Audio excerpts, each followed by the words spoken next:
The following is brought to you by the Social Suplex Podcast Network. Yo, this is Rich Latta here. We are across the street from MSG. NY, baby. New York City, Madison Square Garden.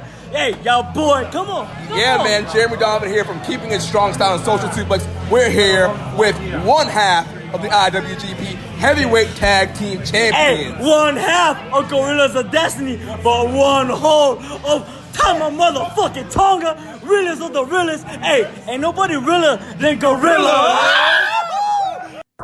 Yo, this is Rich Latta from One Nation Radio. This is brought to you by the Social Suplex Podcast Network. We present to you the Ace of Podcasts, Keepin It Strong Style. Let's go. It's the Ace of Podcasts, Keepin It Strong Style. Covering New Japan, they ready to hold it down. Jeremy Donovan and the young boy Josh. Come and hit a job out and bury all the frauds. From the Tokyo Dome over to the G1. Social Suplex is the network where we can get it done. I'ma chill and let them have it, cause this is just an intro. Keeping the strong style, 6 stars from the get-go, boy.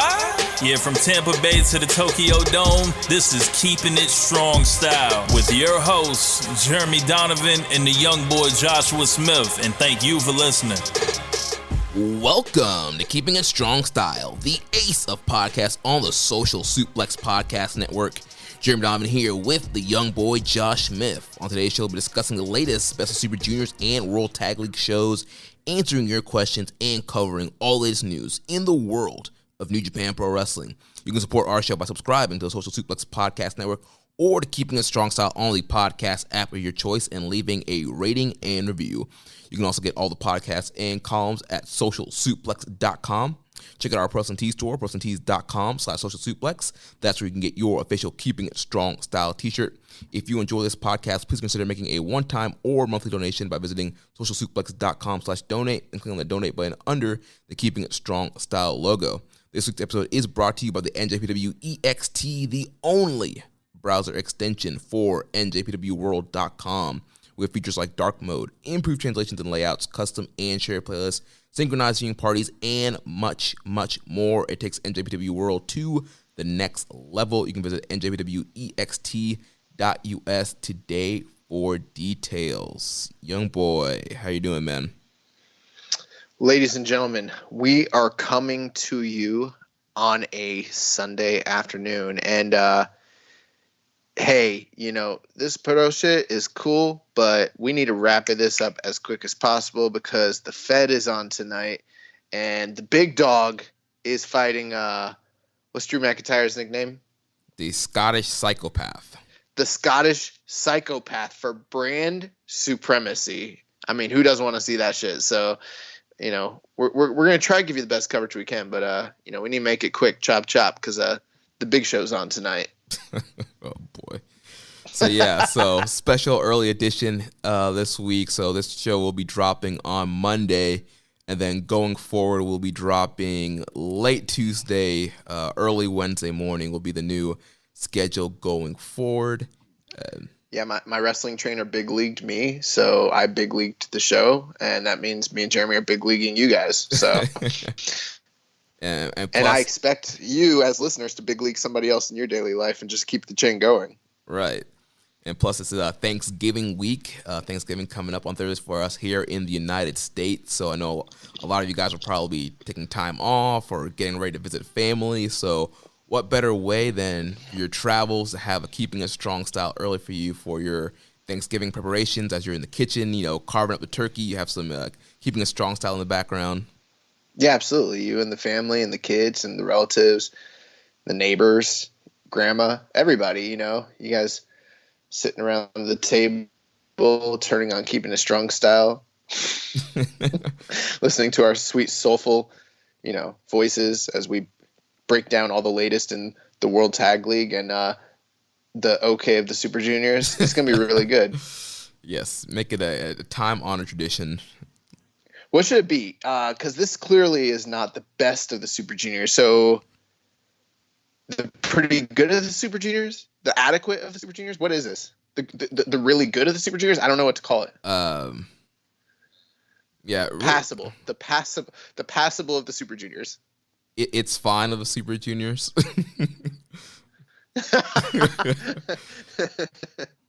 Yeah, like I can't call it the best of the Super Juniors. That would be a lie. And dude, you know how you know this is not a real best of the Super Juniors? They still have the guardrails up. Yeah. Dude, I don't care about no COVID. My best of Super Juniors needs to have guardrails down so people can go out there and do their tope con hilos and their moonsaults and flips and dives and, you know, not have to worry about crashing into the guardrail. You mean to tell me Fantasticamania is not going to have guardrails in January?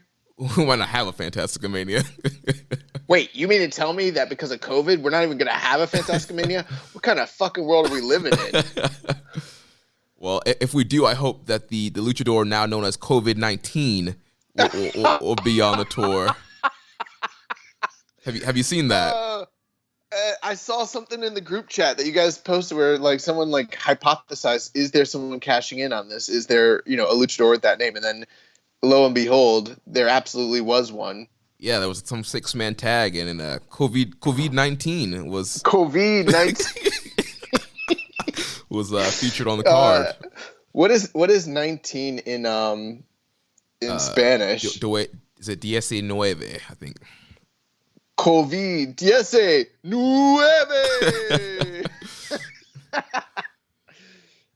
Oh man. Oh my god. I hope they have a Fantasticamania, but they try to make do without the luchadors, just like they have for all the other big shows and tournaments this year. So like we still get Fantasticamania, but it's just like Tanahashi, Taguchi. Yeah, Show will be Raijin or whichever one he is, Fusion or Raijin. Doki for sure. Yeah. Shit like that. I hope that's and I hope like I hope they fight for CMLL briefcases. That's what we need. More briefcases in New Japan. We're clearly stalling because we don't want to talk about Tag League and Super Juniors. So we're making like a 3-month early joke about Fantasticamania. Like we're already going to the well. Like we're gonna have to tell these exact same jokes again later on the podcast and hope people don't remember because we're still gonna have to talk about that later on. Right. Well, this kind of leads into the first question from our friend Rich over at One Nation Radio. It says, how fun has watching this latest tournament been? Well, would you call it watching it? if you're only quasi watching it, I mean, I don't know. I think it depends on what kind of activities you pair with it. For me, it's mostly going to be, doing research projects for the year-end awards, folding laundry, vacuuming, stuff like that. I'll tell you, we've been watching some matches to finalize the excursion match of the year category for our 2020 year-end awards, and that's been a little bit more enjoyable than some of these matches. Oh, for sure. It's because I scoured the bowels of the excursion match of the year list, and I produced bangers. So they're absolutely going to be good matches when you watch them, whereas there's no guarantee with these Super Junior matches, especially when it comes to the Tag League matches. But, the funny thing, we shouldn't bury it too much. It's not that I haven't seen anything bad. It's just mid. Oh, this is the mid of the Super Juniors. Yeah. That's what it is. Not been the great. I mean, there've been a few great matches, but definitely not what we're used to in the springtime. We're technically, 3 or 4 nights into Super Juniors? 3? So at this point, everybody's had 3 matches, yeah. Okay. Wow. It feels like it's been going on forever. That's the other thing is because you've got the 2 tournaments paired together, but it's one night on, one night off. It's taking forever to get through it, and I'm not a fan of this format at all. Yeah. Hopefully, this will be the last year that we'll have to deal with a format like this. You know what the problem is? It's just that World Tag League is already this like arduous chore that we undertake every year, And we do it, we grit our teeth down, we buckle down, we get through it. But then now they're saying like, oh, and you got to watch this too. And it's not been a joy to add the extra, matches, even if they are good some of the time. Like, it's just adding to the burden. Like, this feels I'll be honest, this is the hardest tournament series I've ever like tried to get through. And I'm not even watching it faithfully the way that I normally would another, any other tournament that we normally cover. So. Yeah, well, let's stop stalling. Let's get into it. Let's start off with best of the Super Junior, and we will go over just kind of these guys' performances as far as they're ranked out here, like we typically do for tournaments.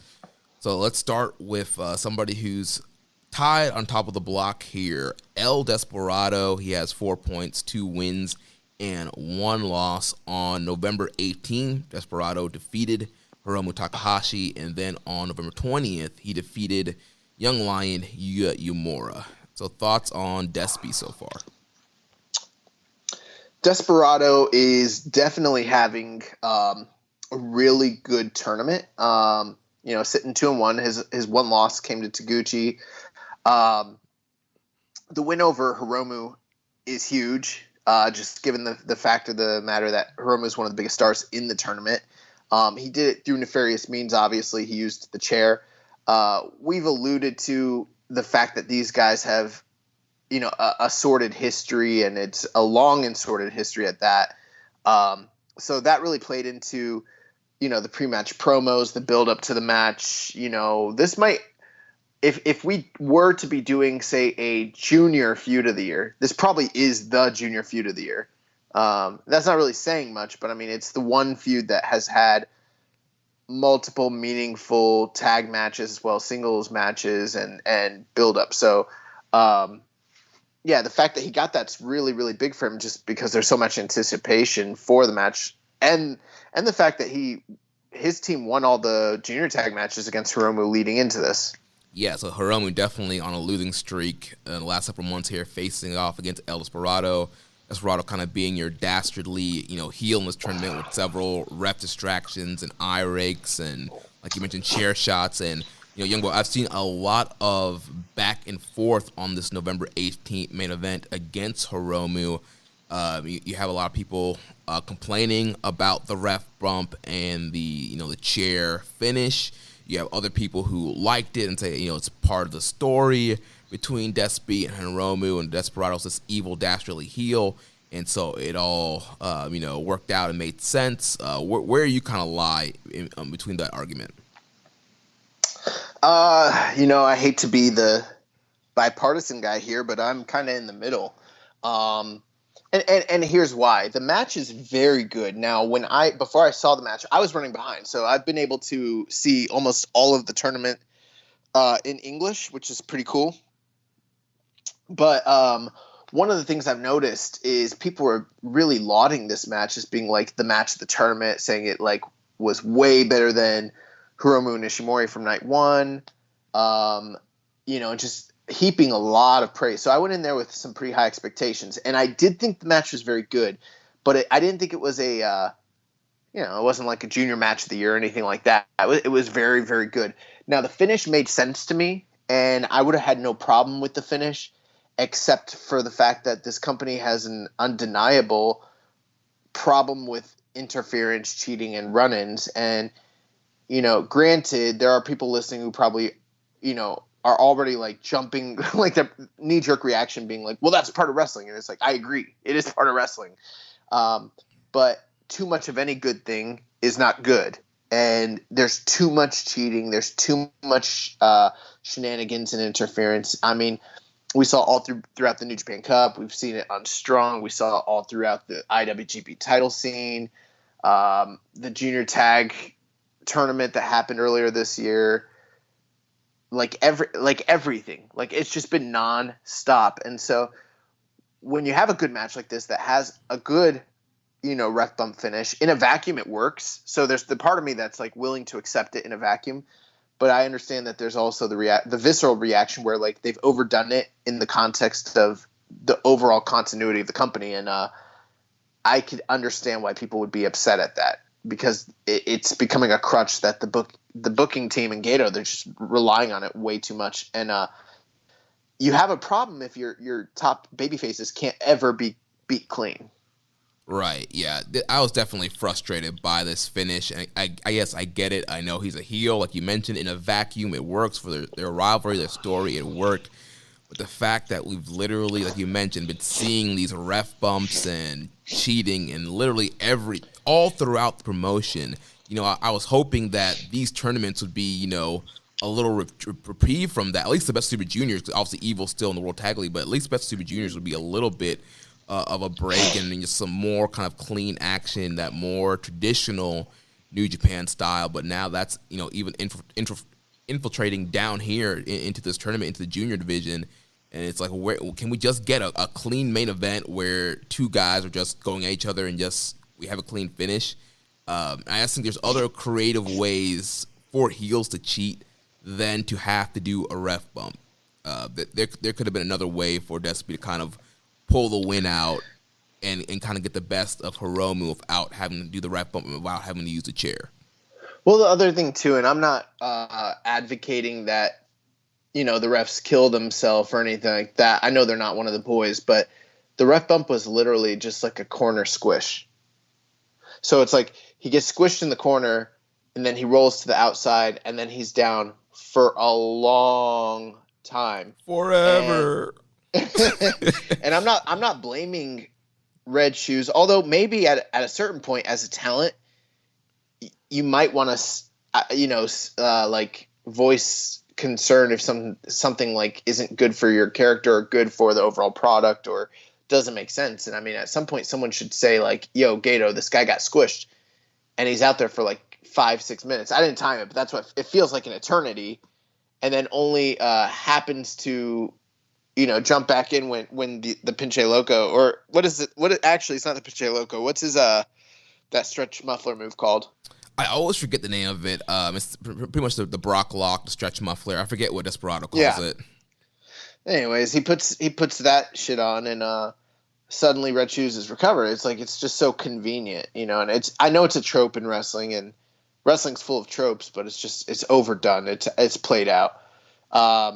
That being said, I still thought the match was fantastic. Probably like 3 3/4. I'm not quite as high as everyone else. I don't know what you went on that. I went 4 stars flat. I would have gone higher if it wasn't for the finish. I could have gone 4. I see no problem with that. What were you on the Hiromu Ishimori match first night? I went 4 1/4 on that. Okay, yeah, and I was only 4 on that one. So, speaking of Despy, though, he's having a great tournament. Obviously, it's still early, but I mean, a win over Hiromu is huge. He beat Yuya Uemura. That's kind of a given. That match was good. I loved the roll-up victory that he beat him with. It's actually something I've been thinking about maybe trying to steal, 'cause it's like such a slick counter. Yeah. Yeah, Despy, the one thing he's doing, though, is his promo work throughout the tournament. Like, in the backstage, he made mention of the fact he was like, Hiromu's in like 7 of the main events, and you guys realize like he's not the IWGP Junior Champion. And then he like threw shade at the IWGP committee, and then he also threw shade at like Ishimori. He's like, I guess the reason Ishimori's not like booked on top is because he's not a good promo. So he's been kind of killing it on the mic. The other thing I noticed is in Corkin, after he beat Hiromu, he gave a little speech and he was like, I'm gonna win this thing, and the Corkin crowd like clapped, and I don't want to oversell it and be like it was everybody, but it was a good portion of the crowd, and it felt more than just polite. Like, I feel like he's got some momentum, at least domestically, behind him. And, we talked last year about how he was kind of out of the tournament due to that death match he had with Jun Kasai at the Produce Show where his jaw got broken. And we kind of thought that they had, plans to sort of elevate him and really feature him a lot. And I think that's being proven here. The only thing that gives me concern, and we're going to get to him, but Taguchi's like tied with this guy, and he already beat him early on. And I know that we kind of thought Taguchi like might not be there, but like, the way they're booking him and the kind of guys he's beating, he's already beaten like 2 pretty prominent names in the tournament. I'm like, I don't think he might not be playing spoiler. He might literally be like a finalist or close to finalist at the end of this shit. Yeah, so far the top of the block, very parity based, and we'll go through the rest of these guys. But yeah, it's very, very close to the top, and a situation now where all those top guys, any of them can kind of sneak in here in the finals. Yeah, for right now, it's very, very much parity based. That's a great way of putting it. So, any other thoughts on Despy? Nah, let's move on. So after that, we've got the ticking time bomb, Hiromu Takahashi. 4 points, 2 wins, 1 loss. He was defeated by Desperado on the 18th, and then on the 20th rebounded with a win over his LIJ stablemate and tag team partner Bushi in the main event. Yeah, so we already kind of talked about the Desperado match. The Bushi match I thought was very good. Main event of that November 20th show. For me, the problem for me with this match was I did not believe for 1 second that Bushi was beating Hiromu Takahashi.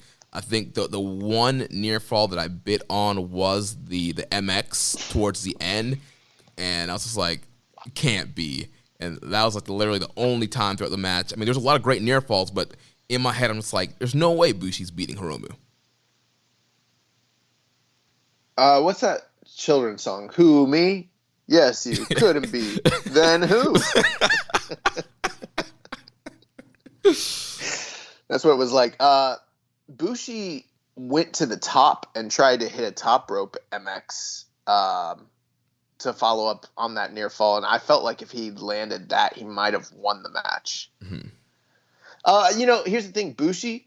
I understand that you were sort of thinking he couldn't beat Hiromu, and you probably have your reasons, but I also sort of was like, Super Juniors. He is kind of the spoiler in that tournament. We've seen him beat guys like Will Ospreay and Kushida and people like that in the past. So, I mean, why not?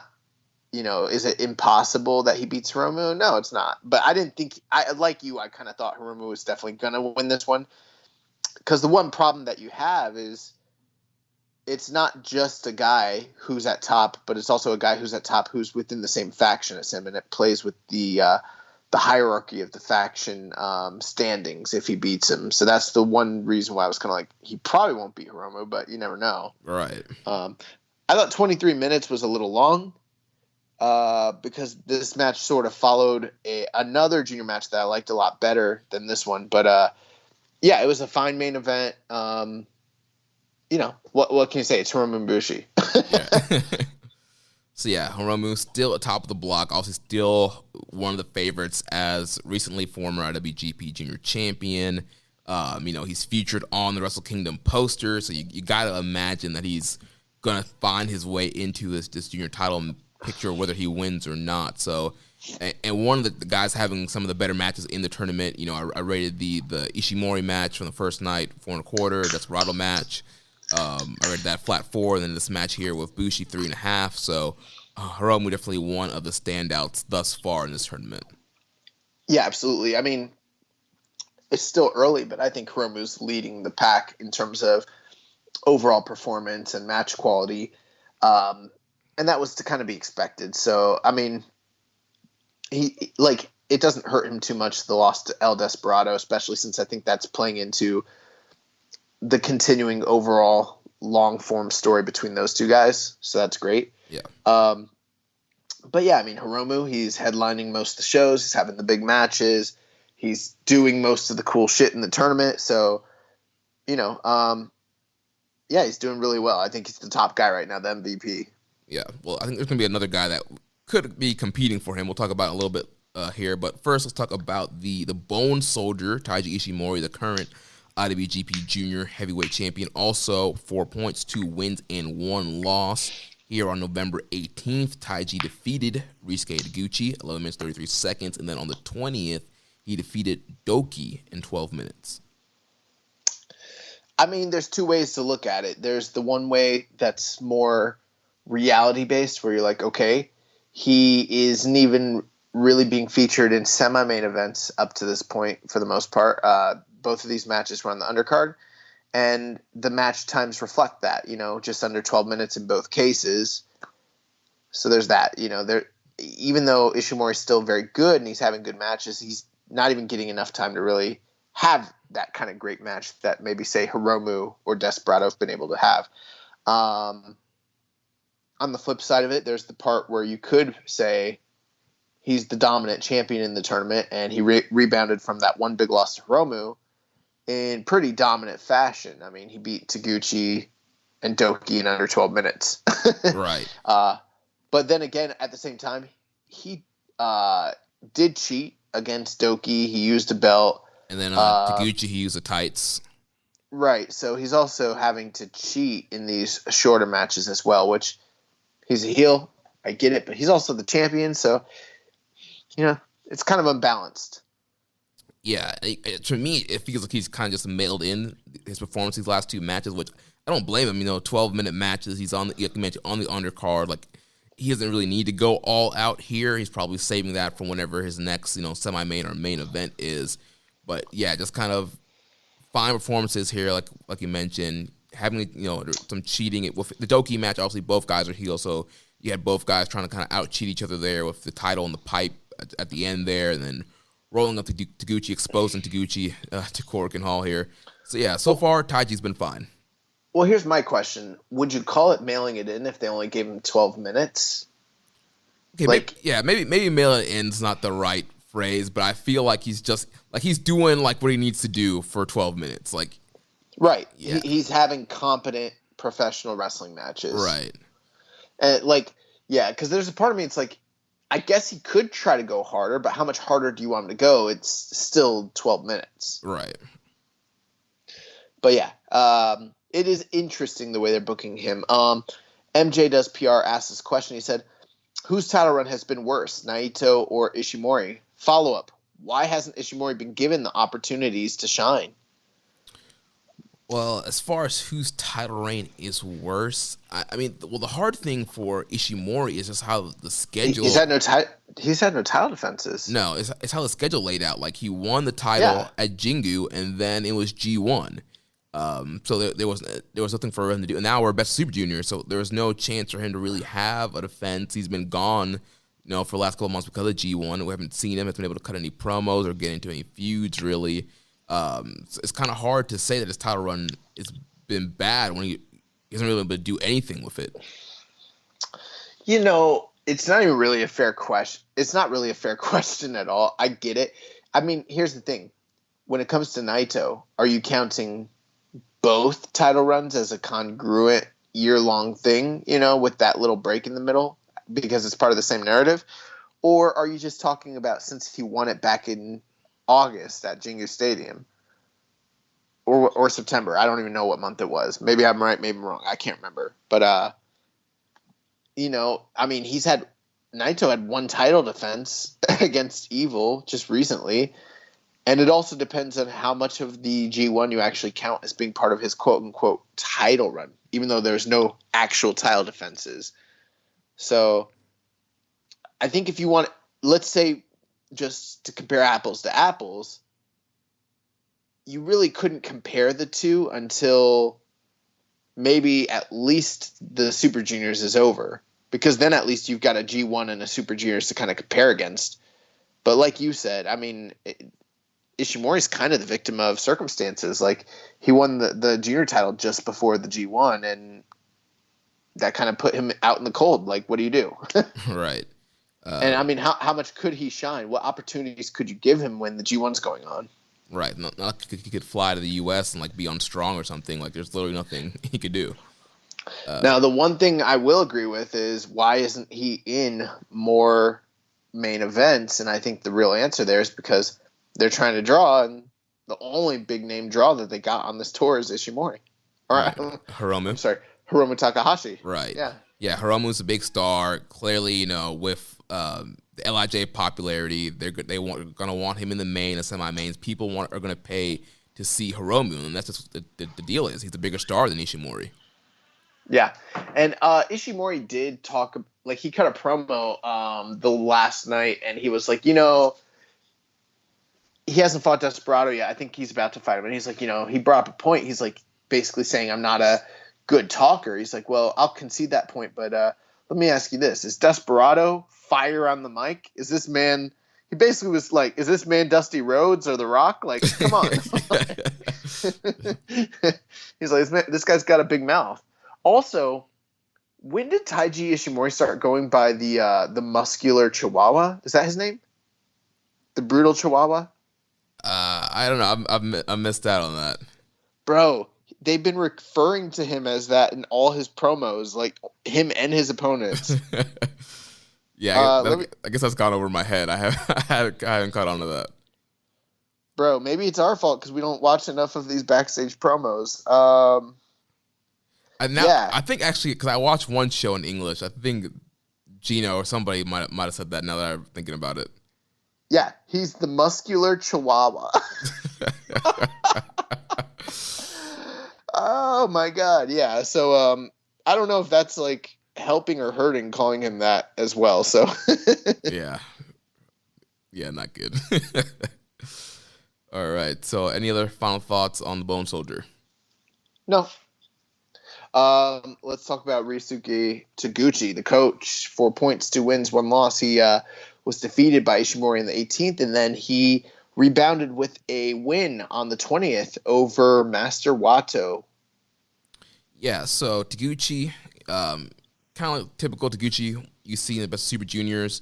Kind of a lot of comedy antics. When he needs to go, he goes. He kind of brings out that big match. Taguchi kind of talked a little bit about the Ishimori match. That's the match he lost where Ishimori used the tights, had that man exposed in Cork and Hall. And then we saw more of Taguchi's backside in this Master Wato match here.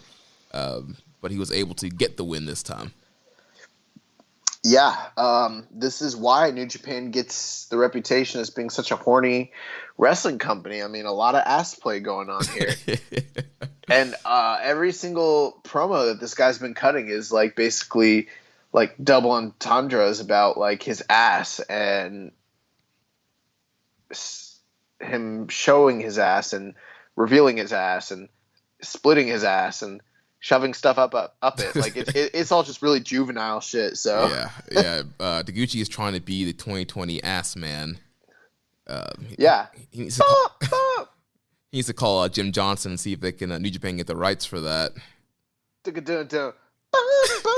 I'm an ass man. Oh my God. He needs to change his gear up because right now he kind of has that Eddie Guerrero looking type of gear. He needs to switch it up. Oh, bro, he should start wearing the Billy Gunn the biker shorts. Yeah, with the lips all over them. Yes, and just fucking turn and dye his hair blonde. Yes, bro. And, like he could totally play Billy Gunn. I would prefer. I think that would be pretty great, actually. Not great, but like. At least I wouldn't have to explain. Like, can you imagine? Be like, why is the guy dressed up like Eddie Guerrero so fixated on his ass? I don't know, man. But then it's like someone watches it who's like an Attitude Era fan. Like, why is the guy who's emulating the ass man so fixated on his ass? Oh, I get it. Oh, okay, I get it. You don't even have to explain it. It makes sense. Right? Cosplay. Yeah, cosplay wrestler. Yeah. We had a question here from Highest. Oh, go ahead. We had a question here from Highest Fly Flow. Were you guys as horrified as Tenzan was at the sight of Taguchi's funky weapon? There's been some weird stuff with Tenzan. Now that we're on the subject of Tenzan, remember the time when Sammy Callahan kissed Tenzan and Tenzan was like, "Oh, it feels so good." Yeah. And then Kojima was jealous. Kojima's jealous, and he's like, I'm happily married to my wife, but we don't kiss on the lips. It's not in our culture. So he's like, I'm not gonna lie, I really liked it. So I mean, I don't know. It makes me question how horrified he really was. Yeah, maybe might be a front. Maybe he's just trying to sell that way, and then he's actually happy inside. I mean, I don't know. I feel like I've seen Taguchi's ass a million times at this point, so it's like I wasn't really horrified. I wasn't really amused. I wasn't entertained. I was apathetic about it at this point. Yeah. It's like, oh, here we go. It's like when you go to Thanksgiving and you got that one like relative that's gonna say some shit that everyone kind of is like gonna fight over, and you're like, all right, here we go. The drunk uncle. Yeah, the drunk uncle, the inappropriate aunt, whoever it might be, and you're just like, oh, here we go again. That's pretty much Taguchi. He's like, oh, he's showing his ass again. All right, cool. Making it really hard for me to explain to people why I like New Japan, but cool. Right. Do you, bro? Yeah, it's one of the shows I'm glad that, I didn't have anybody in the room that's not a wrestling fan or any walking in. So. Oh, my girl's into it. She's like, big match to booty. Yeah, I really don't have much more analysis on the coach here. He's been doing fine. I'm sure he's going to continue to kind of be towards the top of the block here. Here's one thing I'll add, and then we can move on. When he beat Desperado, he brought up the fact that him and Wato actually defeated Kanemaru and Desperado during the junior tag tournament. Mm-hmm. And then he defeated him here in this tournament, and he was like, I know your partner's injured, but you need to come off those belts because we've been beating you boys. Yeah. And that should get something. He's like, whenever you're trying to run it. So there is maybe something down the line, possibly with maybe Wato and Taguchi, maybe Taguchi and maybe the Mega coaches. I don't know. It's hard to ever know who he's really tag team partners with. Right. Maybe Fergal. I don't know. Well, let's move on to the next guy who's also 4 points with 2 wins and 1 loss, and that will be the Sniper of the Skies, Robbie Eagles. On the 18th, he was defeated by Master Wato, and then on the 20th, he defeated Sho. Yeah, the 18th match he lost to Wato was interesting. It kind of reminded me of like, I don't know, just like I've seen a lot of Robbie Eagles on like when he wrestles internationally or like in big name indies like PWG, and like you'll see him take the random loss because maybe he's he's the big name being brought in, but he's like the semi big name. Someone who can eat a loss, be fine from it, but maybe build some recognition for like one of their guys. And I've seen it happen in a lot of places, PWG and kind of all over. That's what this kind of felt like to me. It was like a good match. Eagles was clearly the like better guy at doing the favor, trying to get Wato over. And that's kind of what the story of this match really was. Exactly. And, Eagles, he's a guy that I think can be kind of thrown out there as another contender for, MVP of the tournament, workhorse of the tournament. He's just been having some really great performances out here. He goes out here. He's a great seller. So when he's getting beaten up, he's selling is great. We talked about last week, his offense, everything based around the leg, let's have the Ron Miller special. He has great explosions. I love the, the senton. Suicide dive that he does every night. It's a lot of great fire. He's getting the Cork and Hall crowds in him. He's doing the Robbie, oi, oi, oi, and the crowds are clapping along to that. And so yeah, Eagles has just been great in this tournament. I wasn't sure if you were going to mention him or Sho as being that other guy or Doki. It was going to be one of those three.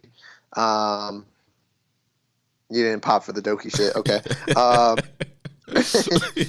Like we can't even pop ourselves because like we're so not into this shit. Well, I didn't know if you were like serious. Doki he has been good, but I'm being kind of serious, but also kind of facetious at the same time. But yeah, I mean, you made it. Those were great points. Eagles is really working hard. He's really showing himself to be super competent. What I will say, I don't think he's the MVP just yet, but part of it's he's not being given the same opportunities to work the kind of matches that say Hiromu is. But when you compare anybody else that's working the undercard / semi-main event roles, he's the guy excelling in that situation more than Ishimori. Maybe shows the one other guy I think that's kind of similar, but yeah, Eagles having a really great run. Yeah, Eagles definitely. I'm so glad that they were able to get him in for this tournament. Yeah, so I'm really looking forward to the rest of his lineup for the tournament. And once again, one of these guys that's going to be keep your eyes out for being alive towards the end of the tournament. Speaking of Show, he defeated Show on the 20th, 19 minutes 22 seconds. This is one of the matches that has gained a lot of acclaim, and it's kind of being praised as like one of the top matches of the tournament. What were your thoughts there? Yeah, I thought it was a very good matchup. I see a lot of people throwing 4.25. I saw somebody throw 5 at it today. I've seen some people throw 5 at it, which made me be like, oh shit, like we got a match of the tournament contender here, but I was let down. Yeah, I personally went 3.75 on it. It was just about almost hitting that 4-star. Like if you want 4 stars, and I couldn't argue with you, I could go 4 on it. I went 4 on this. Okay, yeah, and so yeah, I'm 4-star off. I was being a coward. You can throw the extra quarter. You can go be a few flat 4 stars. Definitely in that range. Both guys showing great fire. Obviously, Eagles working over the leg and set up the Ron Miller. Show was trying to work over the arm to set up his arm bar and have a better advantage to hit the shock arrow. And you have two of the top up and coming guys in this junior division kind of clashing here. 2 popular guys as well. So yeah, it was a great matchup. I agree. Really liked it. The best non-Hiromu match of the tournament so far. I think it's right in line probably with the Ishimori Hiromu match in terms of quality. I think I'd still rate the night 1 match a little higher, but very good match. That does speak to the lack of truly standout breakout matches in this tournament, though, which that's one, when we got the Super Juniors and Tag League, we kind of knew what we're getting with Tag League, but I was expecting more. So, even at 3 nights in, I would expect something in the 4.5 or higher range. We haven't really seen that just yet, but Robbie Eagles might be one of the guys to do that. So we'll see. Coming up next, 2-1, we got Show 4 points. He defeated Doki on night 2, November 18th, and then as we just mentioned, was defeated on November 20th against Robbie Eagles. Yeah, so Show, I think this guy has been looking like an absolute superstar. He's got the build, the hair. He looks like a star. He comes off as a star. He's been working really hard in this tournament as well. Once again, that Kushida match that we kind of saw as the recommended match a couple weeks ago kind of showed you the groundwork of what Show style is all about, and we're seeing that here with him. Still kind of using that MMA influence, going for the arm bars, trying to get some submission wins, and then eventually kind of switching over to the cross arm pile drivers that he does, eventually leading to the package cross arm, the shock arrow. I agree. I'd like to get into this question that Rambone Slam Pig asked. He said, to me, Show is coming across as a star these days. He has an engaging moveset. He gets good matches out of all kinds of different opponents. He has a good look. What do you think his next step needs to be in order to kind of crack into that next level? And so like you, Jeremy, I agree. I think he's having really good matches. I think that he could right now rival Robbie Eagles for kind of being like the number 2 guy in the tournament, in my opinion. But sort of like we kind of mentioned, he hasn't been – he is getting – if you notice, he's getting 16 minutes, 19 minutes. So he's getting a lot of time for his matches. But what I think needs to happen for him to kind of break out is 2 things. Number 1, I think we need to see him have some truly great matches with some of the guys in the junior division. Not to say he's never done that. He has in the past, but it's always kind of been from an underdog role. And I think we need to sort of see him have those types of matches in a more, kind of equal footing sort of pairing. Mm-hmm. And then the other thing, too, is there is a problem in the junior division with lack of compelling heels. Even if they have a couple guys in this tournament that are good heels, they're not like star level guys. You know, Ishimori is probably the top guy, and then I guess after that maybe SB.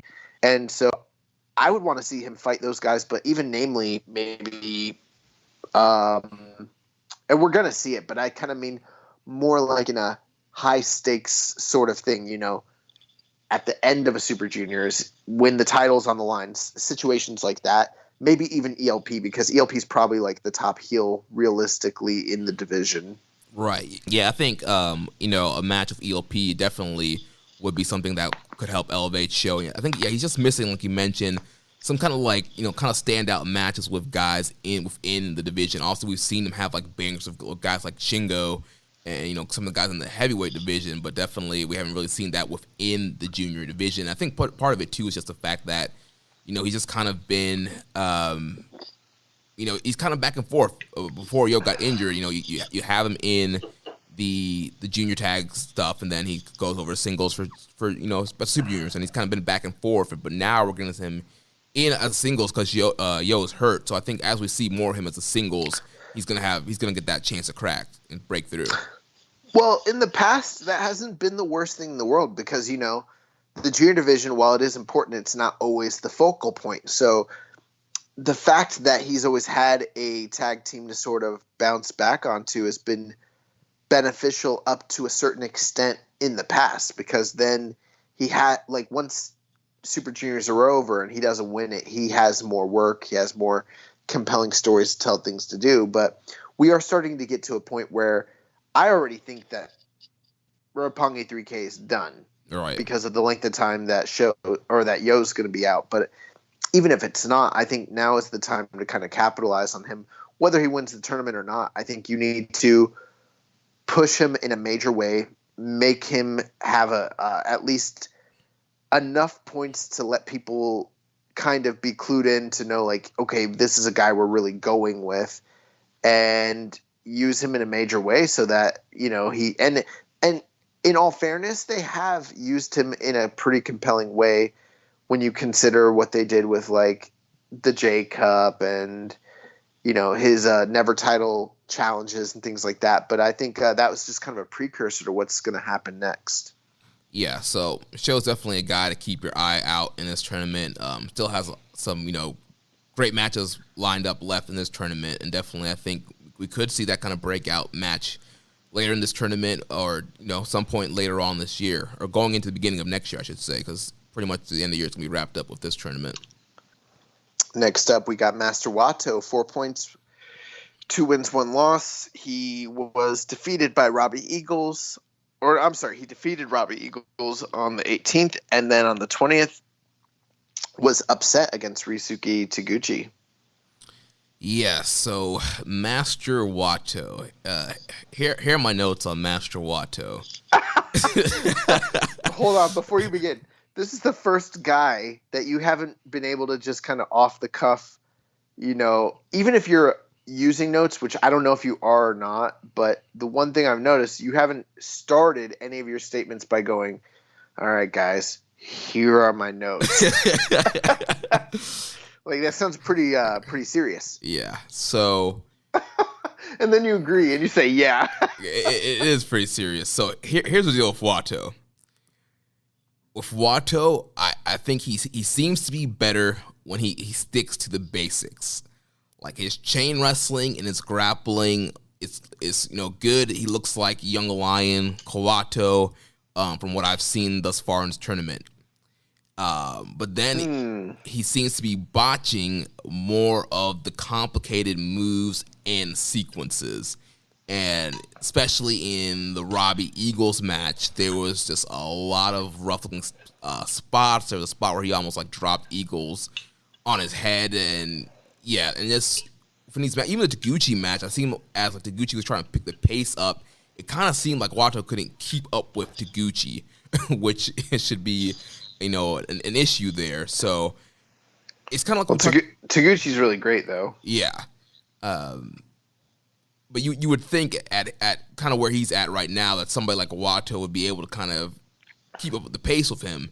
And it's something like you mentioned last week is like this guy, he was a solid young lion, goes to Mexico, tries to learn all this fancy stuff, and now it's not working out for him. And I don't know if it's one of those things where it's like they need to kind of just like change up the game plan and maybe send him somewhere. Obviously, okay, well, with COVID, you really can't send him somewhere else. But I don't know. I think there needs to be a shift where he's focusing maybe more on grappling and change his style up and maybe not try to be as flashy. I don't know. Well, you bring up an interesting point. I've kind of noticed the same thing. I couldn't articulate exactly what I was feeling about it, but like I've seen him do some things where I'm like, wow. I'll see him do like a dive roll or some of these grappling sequences, some of his like movements, and he's just very high level, just like you would kind of expect from a Inoki dojo trainee. And I'm like, man, he's really good. Then I see him do like some sort of like Jeff Hardy spinning splash sort of thing, and I'm like, and it doesn't always connect well. Like, I don't know. And I'm kind of surprised because when he first kind of hit the scene, you seem to be a pretty big proponent of like his, kind of flashier stuff. I mean, what's been changing for you as you've watched more of him? Yeah, well, I think now he's getting more time, and you're kind of seeing the holes in the game. I mean, earlier on, it was kind of short stuff, quick short stuff with Doki and Kanemaru and these multi-man tags where in the multi-mans he tags in, he's doing the spin kicks, he's doing the tornillos, the few high spots that he is good at, and you're like, oh wow, like this man is raw. He's doing a spiral tap as a finisher, but then as you see him in more one-on-ones, more extended time, and he's in there with guys like a Robbie Eagles and a Ryusuke Taguchi, and you're just like, man, these guys are wrestling circles around him. Yes. Now, here's one thing I would kind of advocate for. I think that your comment that maybe he needs to change his style or focus on his strengths, it's not a bad, recommendation. I mean, if you think about, say, the heavyweights, think about some of these guys, Ishii, Suzuki, Nagata. They don't do all that stuff, you know what I mean? And they're still great wrestlers because they're able to, really emote with their facials. We've talked in the past about how Wato has great facials and build sympathy, build, hatred from the crowd, whatever they're kind of aiming for. And they have a much more limited moveset, but they're still able to get a lot out of the crowd. I think there's room in the junior division for other types of guys aside from just your standard prototypical fast-paced, high-flying junior style guy. And when you look at the Japanese indies, you look at a guy like Takayu Nomura, and that's someone who I think is excellent, who wrestles very similarly to like Daisuke Sakamoto or like Suzuki, and he's a small guy and he makes it work. And I think there's room for someone to be able to do something of that nature in New Japan. Not everyone needs to be cookie cutter and work the same exact type of style. And I think that could be fun and exciting. Instead, we have Wato, and he's kind of struggling with these other aspects of his game. And it's like, I don't know. It's hard to say because the cat's, the genie's kind of out of the bottle at this point. Like, they've already introduced him as this thing. He's already sort of introduced this style.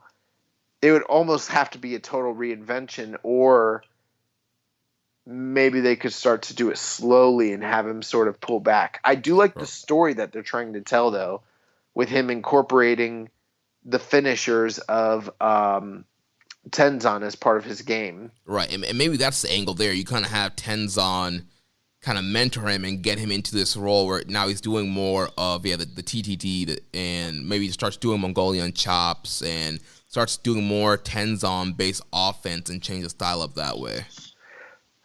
That could be the case. I mean, Tenzan still did high-flying shit, though. He did a diving headbutt. He did a moonsault and planchas and stuff like that. So, I mean, I don't know if that would be entirely I think he's just kind of adopting maybe not even the signature moves. I think it's just the finishers, honestly. Yeah. But, yeah, I mean, that's pretty much all I've got there. I was surprised Taguchi beat Wato, and when we were talking about Taguchi, I didn't get to voice this. I know I said it earlier in the show. I'm kind of concerned Taguchi might be in the finals. Yeah, I mean, well, obviously right now he's tied up there with these guys, but yeah, he could be one of these guys that kind of sneaks in based off of tiebreakers.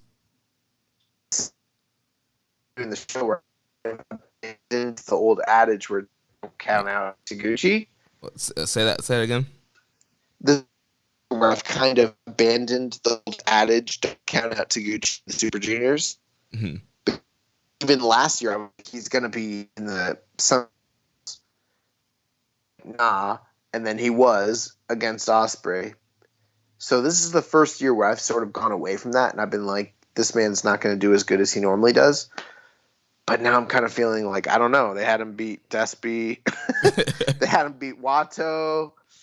Those are two big name guys in a 10-man block. I don't know. Yeah. Those didn't feel like spoiler wins.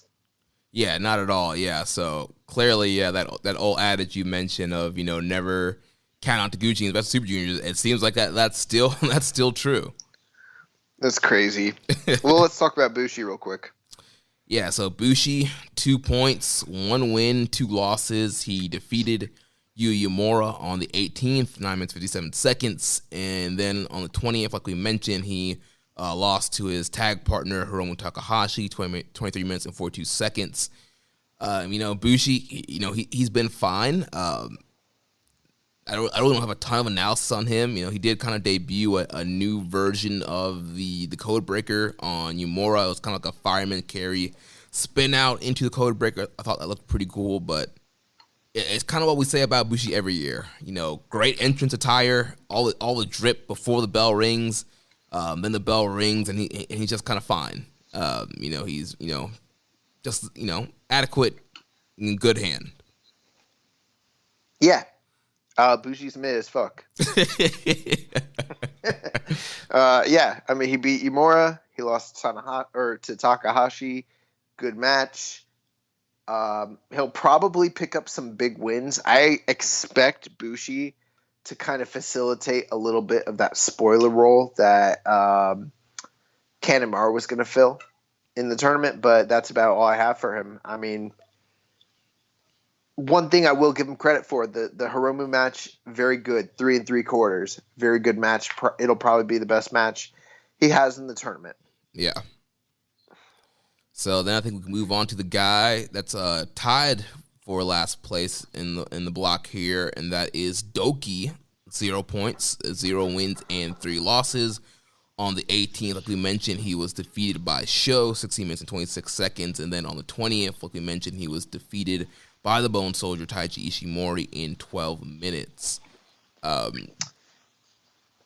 Doki, I thought, like we've been saying, I think he just continues to look, really good here.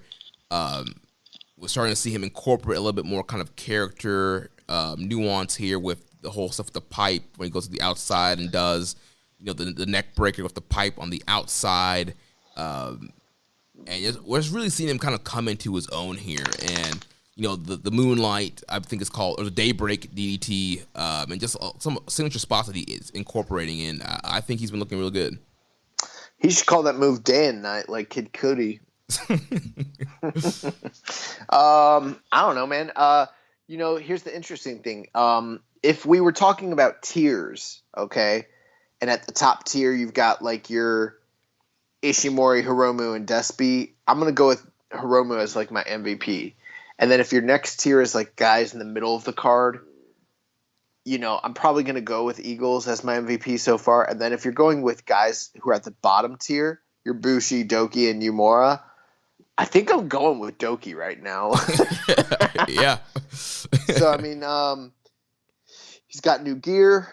He's looking pretty good. He's having good matches. He's making his opponents look strong, but they're also making him look good, which tells you a lot. I mean, it's not just that he's losing, but he's losing in style, Yeah. All the guys he's losing to show Ishimori. Who did he fight in the first night?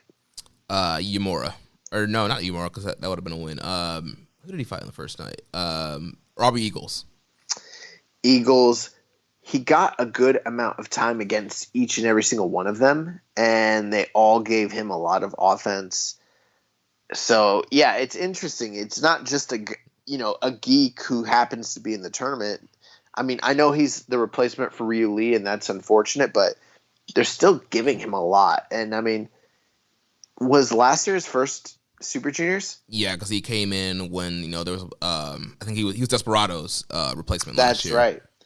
So I mean, here we are, a year and a half later almost, and the guy wasn't even supposed to be here. He wasn't even supposed to be in this tournament either, and he found a way to get in, and he's been surprisingly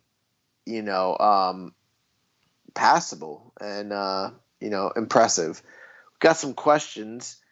The most questions about any competitor in the tournament. S.A. Homez asked us, he said, I know that along with Yumura Doki is in the Super Juniors as a job guy, but after his recent showing in the six-man title match, do you think that it's fair, and do you think that they should feed him a couple surprise wins and build him up a little bit? Yeah, I mean, he's a guy that, it's kind of turned into a more of a long-term thing with him. It's not like he's just a replacement or a short-term kind of guy. He's been on these tours. He's, kind of involved in Suzuki-gun. And so I definitely think it's to a point now where he shouldn't just be the complete pin eater. I like to see him get some wins here. And in this tournament, I definitely think we're going to see some kind of surprise upsets. At least one, maybe two. But I think he's going to pull out some surprises here later in this tournament. I know people don't like to talk about the open door, but, I mean, there's a direct parallel here. I mean, Doki against Yumura is pretty much going to be New Japan's version of Brandon Cutler and Peter Avalon. Yeah, I would like to see him maybe get some upset wins, but at the same time, I don't know. They've really set him up already. He's 0-3. Maybe just keep going with it and build up to that, two guys with no wins. Let's see who's going to pull it out at the end sort of story. I don't know. Yeah. I mean, if you're going to give him some surprise wins, then maybe give him a couple. I don't know. Yeah, or maybe have some wins where it doesn't really inflect too much on the standings. Maybe kind of beat somebody that's kind of already on the lower end as the tournament kind of goes on, or maybe he plays spoiler towards the end and knocks somebody out.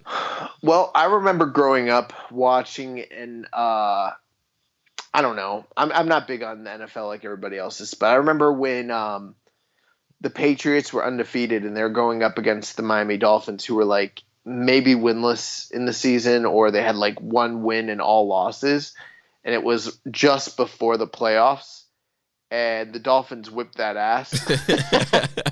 And it was like, oh, damn. Like, they were about to go undefeated, and they literally lost, like, a gimme game to the Dolphins. And that's probably, like, 03, 04. I don't know. I was still in high school, so maybe they could do some shit like that. I don't know. Yeah.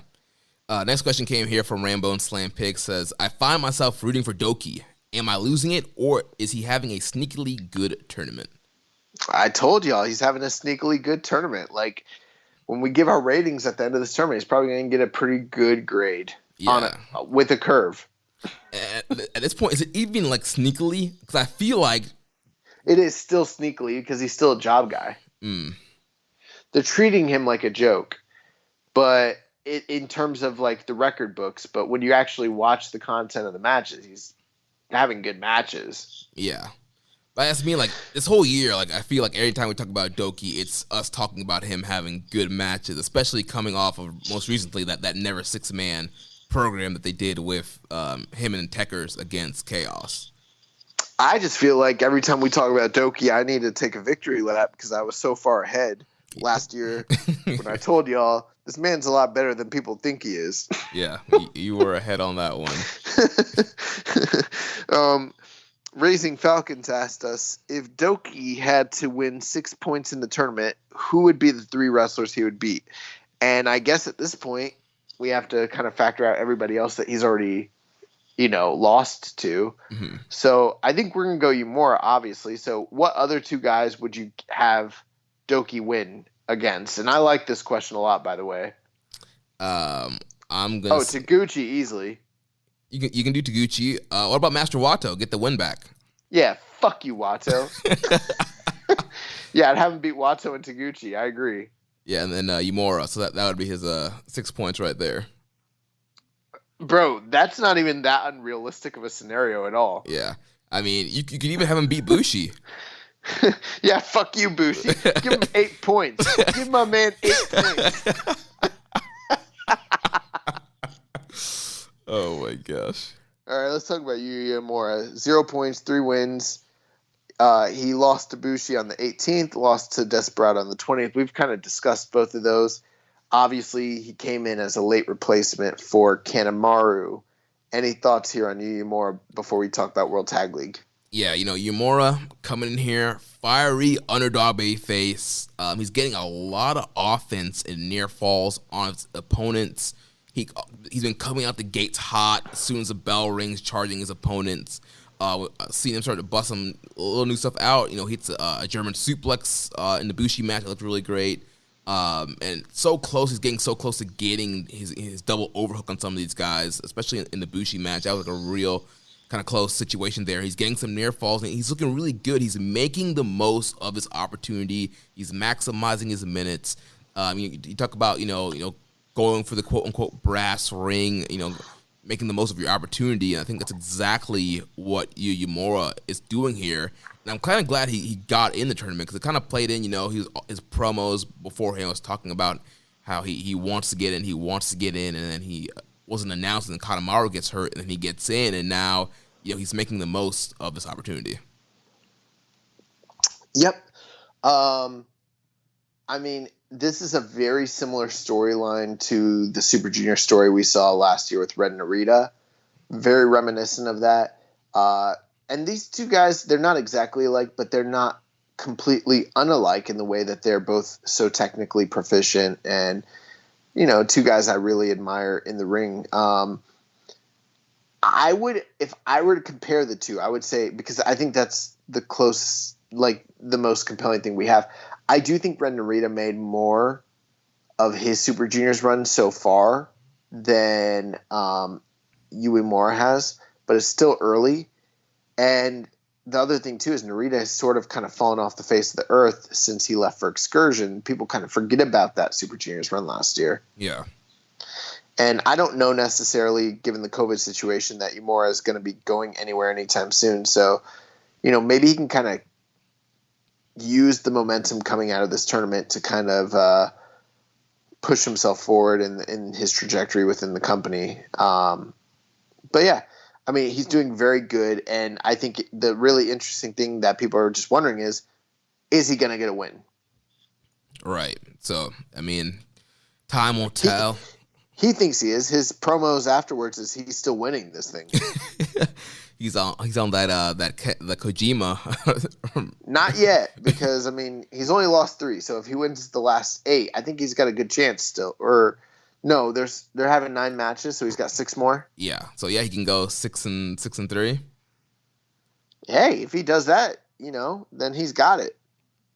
So yeah. So no matter how many times he loses, he can still be victorious. Let's see if young line here, Yuya Uemura, can pull it out here, pull a big upset of 2020, and become the best of the Super Junior. Nice. So let's shift gears here to World Tag League.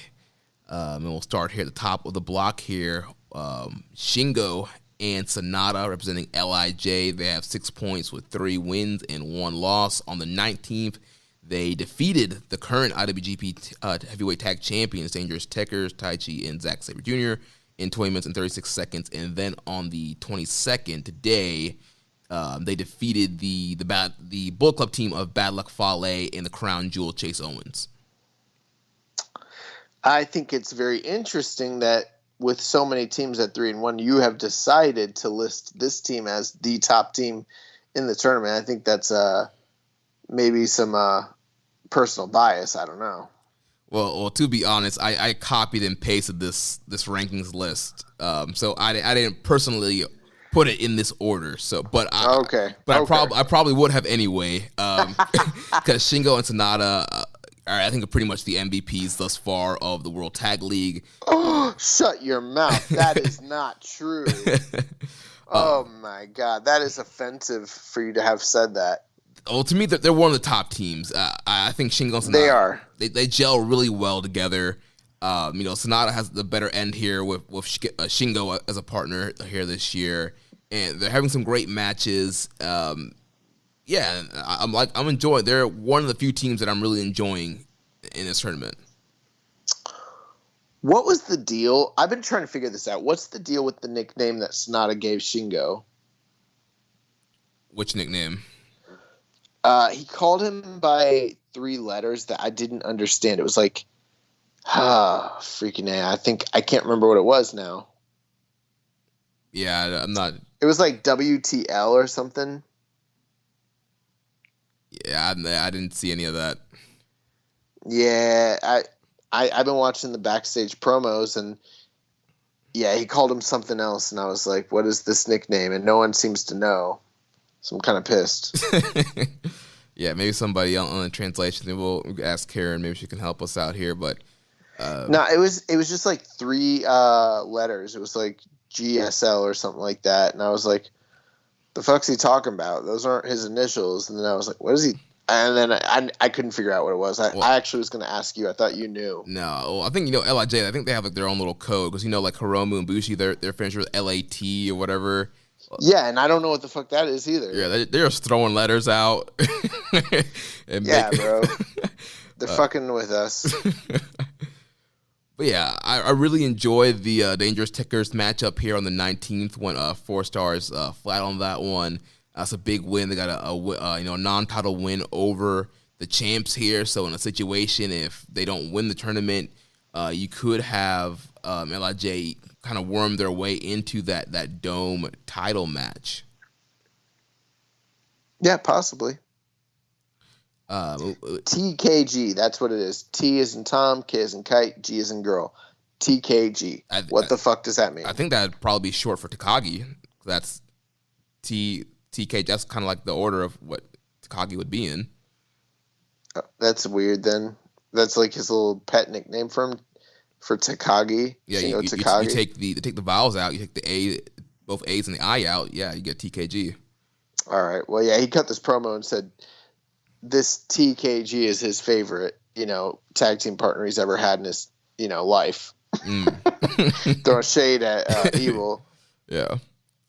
We did have some questions here about this team up here. So first from Reddit user Just a Little Bear 01 says, tinfoil hat time. Do you guys suppose it's possible that Sonata may be leaving New Japan soon, and that's why he has absolutely zero direction, even though he was the runner-up in the G1, and they always seem to have something big going on with whomever has that position?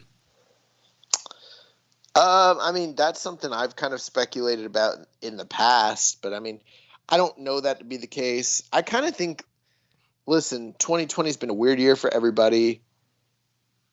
New Japan has done some really good things with their booking to save things, but they've also done some really weird, questionable things. And across the board, there's been a lot of just fucking weird things. And Sonata's booking has been one of those things. And you know what? Sonata's performances as a performer have also added to that as being one of those things. So, yeah, I think it's a combination of the two. Like, the man's not really wrestling like he wants to be the best, and they're not booking him like he's the best, so I don't know.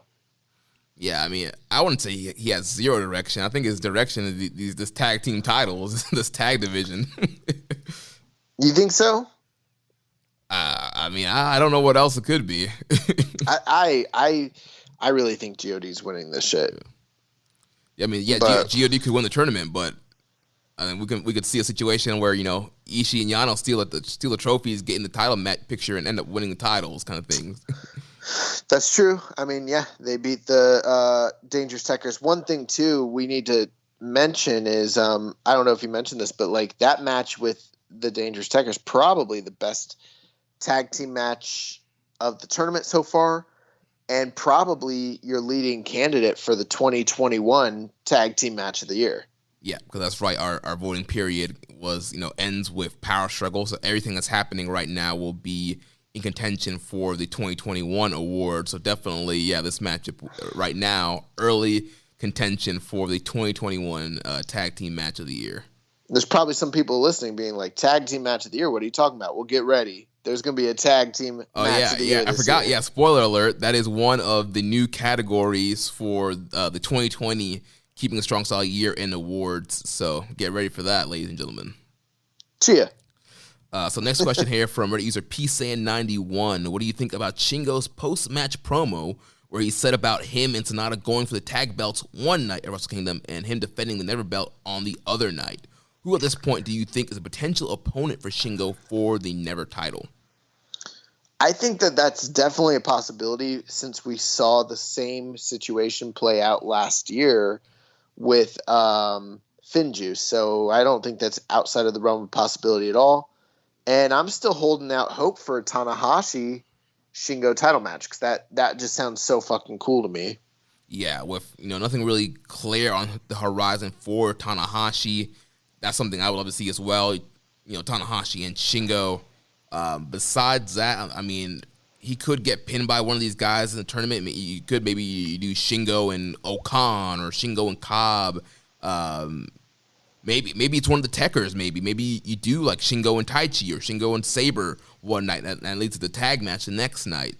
I mean, there's Ishii in here that he's tangled up with. I mean, Goto. There's several guys in this tournament that could potentially spark something and lead to that Never challenge. Yeah. So any other thoughts here on the team of Shingo and Sonata? Nope. I mean, I think ultimately when you look at the teams that are at the top, they got to be one of the favorites just based on the fact that they're both such prominent fan favorites, and it seems very precarious that they would, team them up. And they're having some of the better matches at the tournament. They seem to be pretty motivated. So, I mean, could they win it? Absolutely. I don't think that's outside the realm of possibility at all. I did have a question here from Rambo and Slam Pig. Should have asked this one earlier, but it says, is it just me or has the World Tag League actually been better than expected? I have found myself enjoying the shows a fair amount. Techers, Empire, and the LIJ team are always fun to watch. For me, no. Just because the shows are always generally, for the most part, pretty good, and that seems to still be the case here. But I mean, one thing that I've noticed, and this is kind of across the board, whether it's Tag League or Super Juniors, the first three matches of the night are getting about 10 to 15-ish minutes, maybe less. And then the last two, the semi-main event and the main event, are getting most of the time, which is probably people listening and hearing that and being like, well, aren't most shows like that? And it's like, to a certain extent, yes.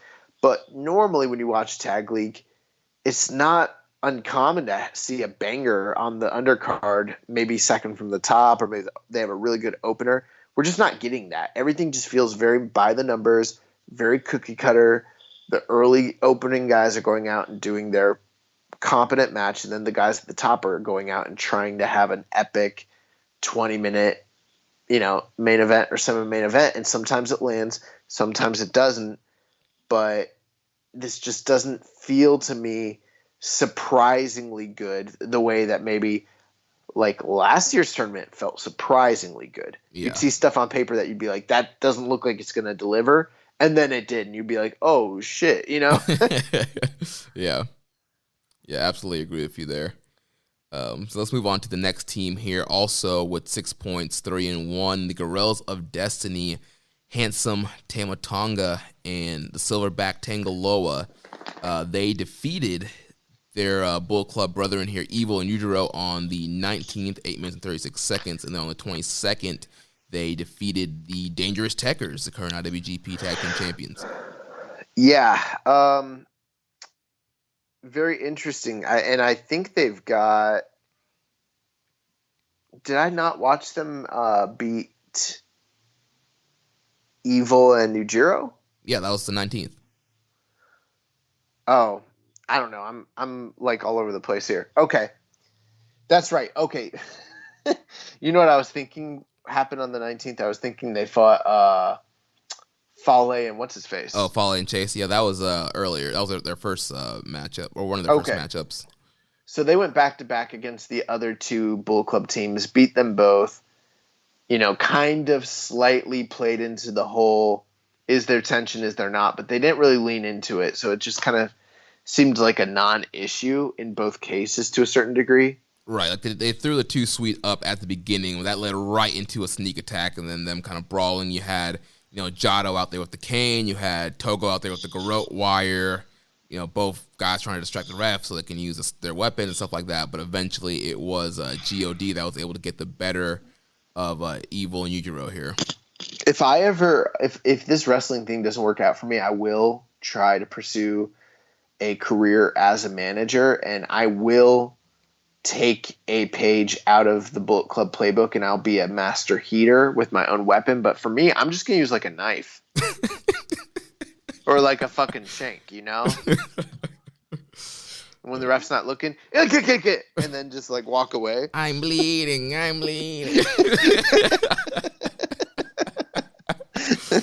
Oh man. But yeah, GOD has been GOD. They're coming out here. They're having the same kind of matches they normally do. I thought the Dangerous Tekkers match was very good, a higher end GOD match, but it was good. It wasn't. Nothing's been bad. They've been fine. Oh, I don't know. The Tekkers match, you had Saber stealing the kendo stick from Jado. You had Tangaloa ended up getting the Iron Claw to knock them out and getting the win there. So a lot of shenanigans in that. Yeah, but it's tag league, bro, and it's Bullet Club, and it's GOD against Dangerous Tekkers, who both cheat a lot. Like, I still went like 3.5 on it, which isn't that high. That's just pretty good, which is what they are. Like, I'm not over or underpraising them. I'm being like, they're exactly what they always are, which is just fine. I will say though, I have been kind of impressed with Tangaloa. I don't know if you've like noticed, like Tangaloa. I feel like he's fucking people up. Yeah, and he's like hitting like enziguris and doing like all this athletic stuff, and like it's looking really good. Well, I met that man, right? I know you did. Yeah, he's pretty good.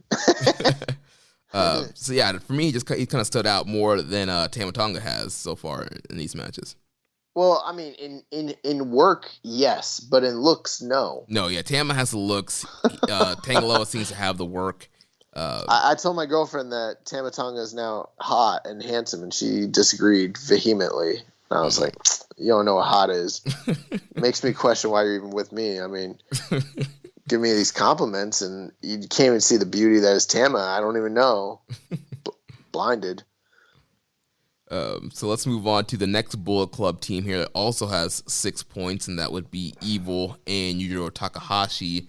On the 19th, like we mentioned, they lost to Guerrillas of Destiny, and then on the 22nd, they defeated the Chaos team of Ishii and Toriano. Evil and Yujiro are basically at this point where, like, I'm kind of like, I wouldn't be surprised if they win this shit. Yeah, I mean, at this point they could, and I'm glad we spent this whole year pushing Evil so he can end up right where he always is in the IWGP Tag Title match at the Dome. The other thing too is probably not, because Yujiro is the partner, and I don't know if they're gonna.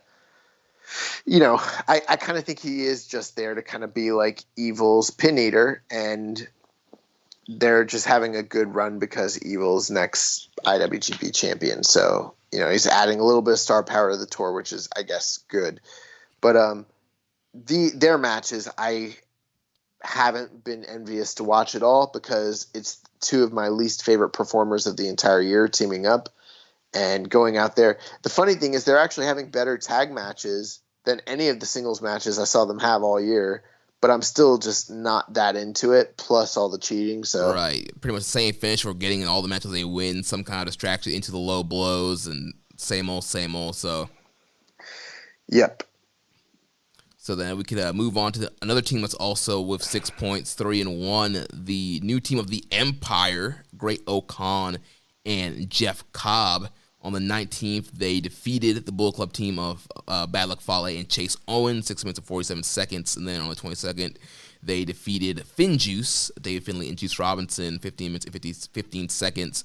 So that 22nd win there, kind of a big win over last year's World Tag League champions. Yeah, that's an important win for them. Have you been following what's been going on with the backstage with these guys? So I haven't seen the backstage, but I've seen kind of screenshots, and I know Cobb has been mentioning like there's going to be like a new member that they're bringing into the Empire or something like that. No, that's just kind of speculation. That isn't really at all. So here's what's been going on. The first night during the post-match, they like tried to interview Cobb, and Cobb didn't say anything. He literally just like stood there, and it kind of reminded me of like, do you remember when Shelton Benjamin was doing those weird promos? Yeah, where he's just like staring and like looking around kind of thing. Yeah, I think he was supposed to sort of be like ominous or like menacing in this case, but Cobb just kind of came off looking confused, so nothing happened. Then the next night, he comes out and he just stands there again. And then, like, for more time than is necessary. Like, it was way too long. So then he's getting ready to walk away. He doesn't say shit. And then they're like, Cobb, can we just ask you one question? Why did you join the Empire? And then he points to the camera. He goes, you. And he walks away. So I'm like, oh, I guess he's doing the you people, Right. deal. Then the next time that he comes out, same shit. He's just not saying anything. And then finally, they like, do you have anything to say? And then he's like, just remember the hatchet. So like people are like trying to say that him saying remember the hatchet is an allusion to the idea that someone else is coming in.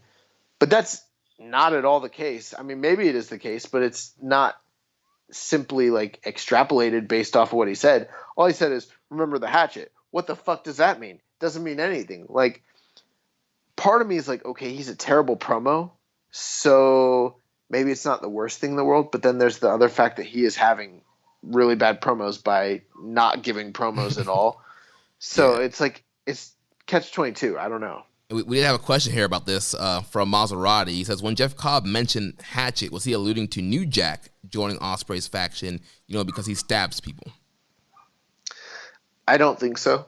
I think it could be the Butcher or the Blade. Open the door. B. You think the Empire is colluding with the Kingston family? Yeah, maybe the Butcher, the Blade, and then Kingston's the Hatchet. Maybe we're getting Eddie Kingston, the King, the Hatchet. He's coming in. That's the Empire.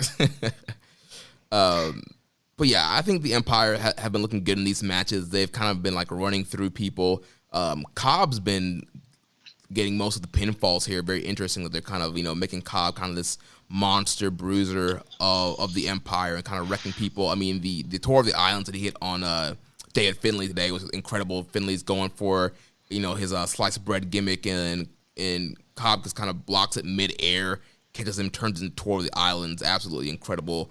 So I'm really liking the team of Ocon and Cobb thus far. Well, one interesting thing, I kind of forgot about this, but if you think back and as soon as I say it, you're going to be like, oh, yeah. Who was Oka, the young lion, for back when he was in New Japan? I'm blanking. It was Tanahashi. Right, yeah. So that first night attack against Tanahashi, I saw a promo where Suji brought it up, and he was like, before you left, you were Tanahashi's right hand. Basically, you were his young boy. Now I'm his young boy. And we kind of transitioned places back in the day, and you kind of prepared me for the role. And now, you come back here and you attack that man with a chair. You kind of sold your soul. He's like, next time you try to attack that man, you're going to have to go through me. And I was like, oh, yeah, fuck, I forgot. Oka was Tanahashi's young boy. And I was like, oh, maybe that attack was a little more meaningful than I thought it was. Yeah. But and maybe that's, like, people are kind of speculating, maybe that's leading to the Dome, and they're going to tell more of a story there with Ocon versus Tanahashi. Yeah, so Tanahashi's going to be Jericho, and then Ocon would be, what, Fandango?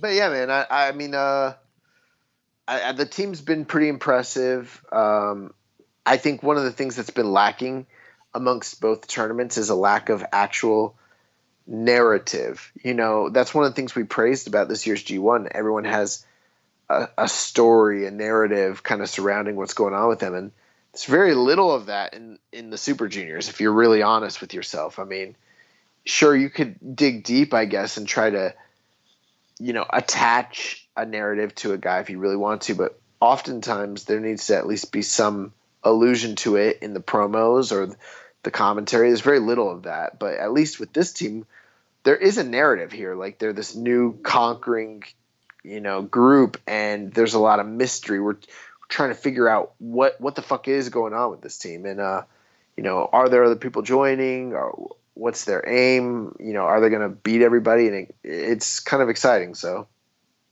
yeah, looking forward to seeing more of the Empire, and it's kind of how their whole story kind of flushes out with the rest of this tournament. So then the next team got to talk about are the current IWGP Heavyweight Tag Team Champions, the Dangerous Techers. They have 4 points with 2 wins and 2 losses. Like we mentioned, on the 19th, they lost to LIJ, and then on the 22nd, they lost to Guerrillas of Destiny. So losing to 2 of the top contenders here. Yes, they lost to 2 of the top contenders. I also don't see them losing too many more matches in the tournament. So I think that those 2 losses are going to be very telling as far as who might win the tournament. Those are going to be pretty important for sure. It's not the dead giveaway, but it's obviously it's a big deal. So for me, Techers are far and away the MVPs of the tournament. I don't think that's disputable personally. I mean, that is undisputed. Yeah, I think it's undisputed.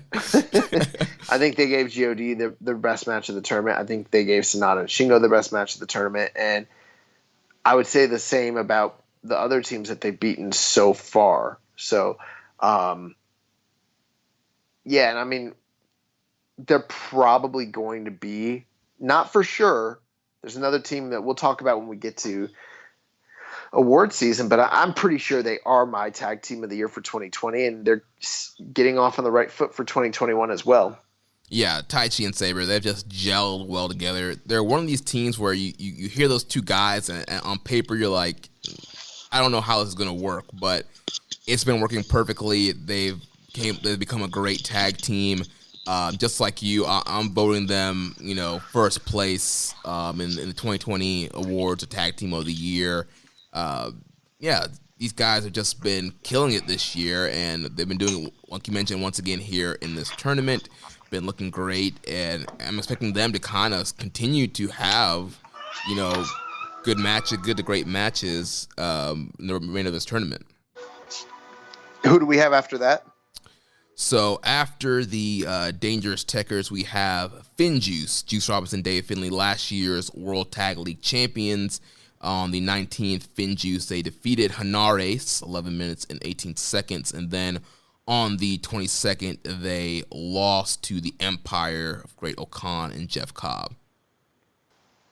So FinJuice, I think these guys have been looking really good in this tournament as well. These guys, they really haven't been able to work together since before the pandemic because Juice was out with that injury. And Finley's been kind of getting a little bit of a singles kind of run on Strong since Juice really hasn't been able to be there. So these guys is kind of getting back to action here. I thought they've been looking really good here. The Hanar Ace match was a pretty good match, and so was the Empire match. It's another team that they've been having really good outings. They had last week we talked about that good outing they had with GOD in a rematch from the Dome. So FinJuice has been a really solid team here. David Finlay, we've kind of already seen it's been in a really good shape compared to like previous years, and I think he's improved a lot, and I think he's been looking really good here. Yeah, the thing with FinJuice is like, okay, you hauled them all the way to Japan for this tournament. granted, I mean, that was sort of a given. They are the ex-IWGP champions, with even though it might not seem like it, within the same calendar year, and they're the returning World Tag League champions. So it's like you kind of have to have them. But then you also have to think about the fact it's like, all right, they're away from their families. Finley doesn't live in Japan, I don't believe. I think Juice does, right? Yeah, Juice does, but not Finley. So it's like, dome season's coming up. What do you do with them? And there's a lot of speculation that people think they should win this thing again. I'm not getting that feeling the same way I did last year. I don't think I called the tournament for them, but I think that we both thought that there's a high likelihood they could win it. I'm not quite feeling that, but I still think that they're, like we've kind of mentioned, there's a lot of parity-based booking already.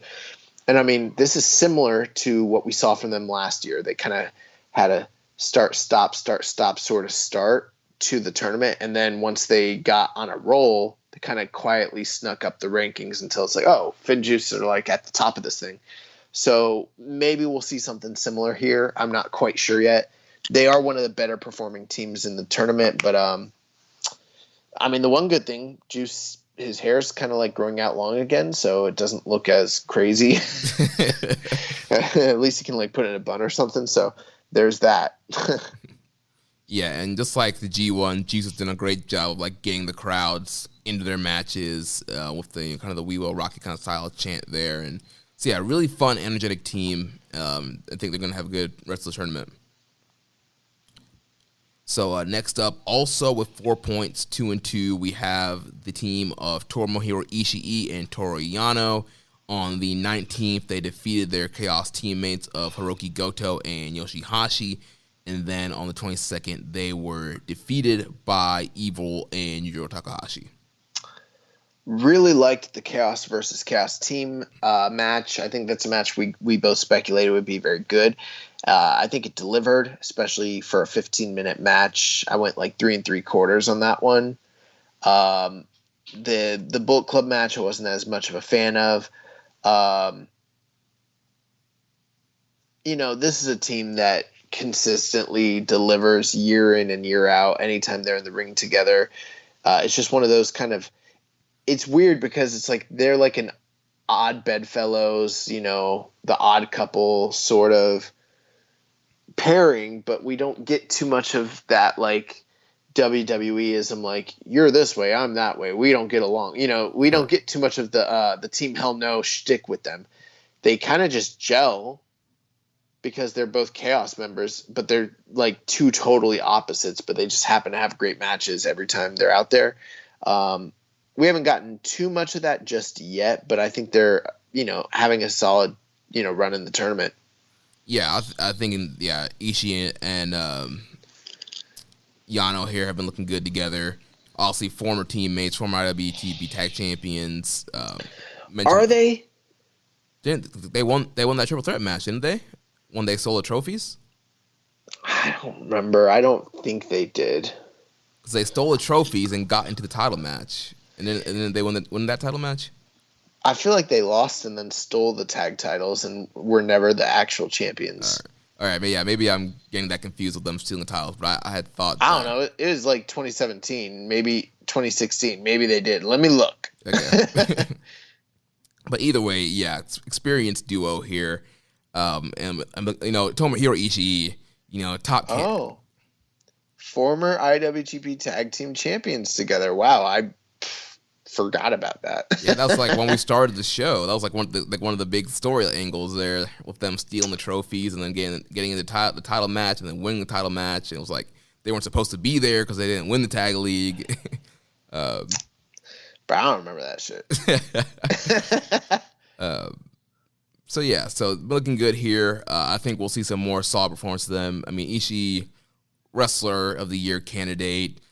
Guy is incredible in singles, tag, 6-man tags, 8-man tags, 10-man tags, I bet battle royals. he'd fucking rule an intergender too. Intergender, if he cut down to be a junior, he'd be great in that. He already is a junior. If you put him in a 4-way, 3-way, 6-way, you put him in an Elimination Chamber, a Hell in a Cell. a House of Horrors match. He's gonna find a way to have a banger. He's the only man that can make a a blindfold match work. Yeah, you put him in there against Cameron Grimes in a blindfold match, it'll be 4.5. Yep. You put him. You do a coal miner's glove on a pole match, and that's just going to be 5 stars. Exactly. Inferno match, like he's yeah, Ishii should be the KOPW. Oh yeah, that'd be funny. Maybe that's what this is leading to, is a split between the two team members. Yeah, Ishii in the back of his head's like, I haven't forgot you've been teaming with Colt Cabana. You've been, messing around with Taguchi. You've been, doing all this stuff. And it's not even all that deep. He's just going to look at him. He's going to be like, this guy, the king, fuck out of here. So the next team, also with 4 points, 2-2, they're Chaos teammates, Hiroki Goto and Yoshihashi, 2/3 of the Never Six-Man Tag Champions. Like we mentioned on the 19th, they lost to Ishii and Yano, and then on the 22nd, they defeated Hanares. Team's doing really well. They picked up that big win we mentioned last week over the Empire, kind of like a surprise roll-up sort of victory. And then they were, obviously they lost on the rebound against Ishii Yano team, but came back from that beating Hanares. These are, the Hanares team is the team that's at the bottom of the rankings, though, so that's kind of a gimme match. They kind of needed that big win over their Chaos teammates as sort of a setback for them. And they are 2-2, but they've got a lot of tough opposition still in front of them. Mm-hmm. So it's going to be interesting to see where they go from here. But they are one of the better performing teams in the tournament. And that's the thing. Earlier we were asked, was this tournament sneakily good? And I guess in a sense it is, because you're getting a lot of 3.25, 3.5 star matches, and that's pretty high for New Japan tag team standards. So you are kind of hearing us being like, this team's good, this team's good, this team's good. The problem is, throughout the year, we just don't see enough of these teams teaming together or, actually having any sort of stakes or anything like that. Yeah. Yeah, I think these guys are looking well. Obviously, we've talked about Yoshihashi just kind of being on fire this year, and him and Goto have been gelling well together, and that unit with him, Goto and Ishii, has been great this year as well. So I expect we'll see some more good performances from these two. Yep. After that, we got Bad Luck Fale and Chase Owens, 0 points, 0 wins, 4 losses. They lost to the Empire on the 19th, and then lost to Sonata and Shingo on the 22nd. 6 minutes, 47 seconds for one match, 9 minutes, 54 seconds for another match. So, they're going out there having short matches, putting over other people. They're losing. This is my, I would say worst performing team of the tournament, but there's a job someone's got to do, and they're the guys that got to do that job. So yeah. And it just seems like Chase and Bad Luck have not been able to, get on, that same page or that same kind of wavelength since reuniting here in this tournament. And yeah, just, eating a ton of losses here. And obviously Chase is eating these pinfalls here. Obviously they're protecting Bad Luck Fale. And so, yeah, they're going to be these teams that they're going to probably continue to lose throughout the tournament until they're going to probably pull a spoiler on somebody and Fale will get the pinfall on somebody. Yeah, I mean, I don't think they're going to go winless, but right now, they're very close to already being eliminated. So right, because there's only going to be 5 more matches left for Tag League. So yeah, they would have to be 5-4 and hope everybody else loses. Yeah, they could. They might even be mathematically eliminated, depending on. You need to ask a math expert. I'm not that guy, but it is possible they might be done already. Ask our stat man Chris Samsa and see, because he's doing stats and charts for Tag League and Super Juniors. I'm not asking him to waste his time to figure out whether this team that we already know is not going to win might maybe be able to squeak in somehow if they miraculously beat the next 5 guys. Yeah, that's all I got to say, really. Yeah, I don't got much on them. And also, right there at the bottom of the block with them are Hanar Ace, Hiroshi Tanahashi, and Toa Hanare. 0 wins, 4 losses. On the 19th, they lost to Finjuice. On the 22nd, they lost to Goto and Yoshihashi. Yeah, they're losing. I mean, I don't really have much to say here. Tanahashi, I saw one promo where he came out and he was like, it's very clear that I'm useless to New Japan at this point. Yeah. And then Hanare came out and he's been cutting promos about how everything is so different now. He's been gone for 8 months, and all these other guys, cheated to get ahead and they took the easy way out, but he only does it the hard way, the losing way. He's going to figure it out one of these days. So yeah, that's pretty much it. Yeah, but I think Hanare, he's been looking good, incorporating a lot of that Muay Thai training that he's been using with the strikes and stuff like that, and showing a lot of fire. He's another guy, almost like Yuya Uemura, where he's kind of making the most of his opportunity here and teaming with Tanahashi and trying to show fire and make the most of his minutes he's getting here. He always looks good. That is the big difference between the Bullet Club team at the bottom and then the Hanare's team at the bottom is they are making the most that they possibly can. Tanahashi, I do think he's gearing up for something at the Dome because he's not really putting in a lot of work or a lot of minutes during these matches, and that's pretty standard this time of the year for him. So I think that's sort of a dead giveaway. I think hopefully 2021 is Toa Hanare's year. We'll see.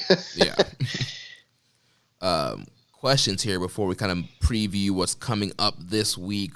First from Reddit user JDunn128. Who do you think will win Best of Super Junior and World Tag League?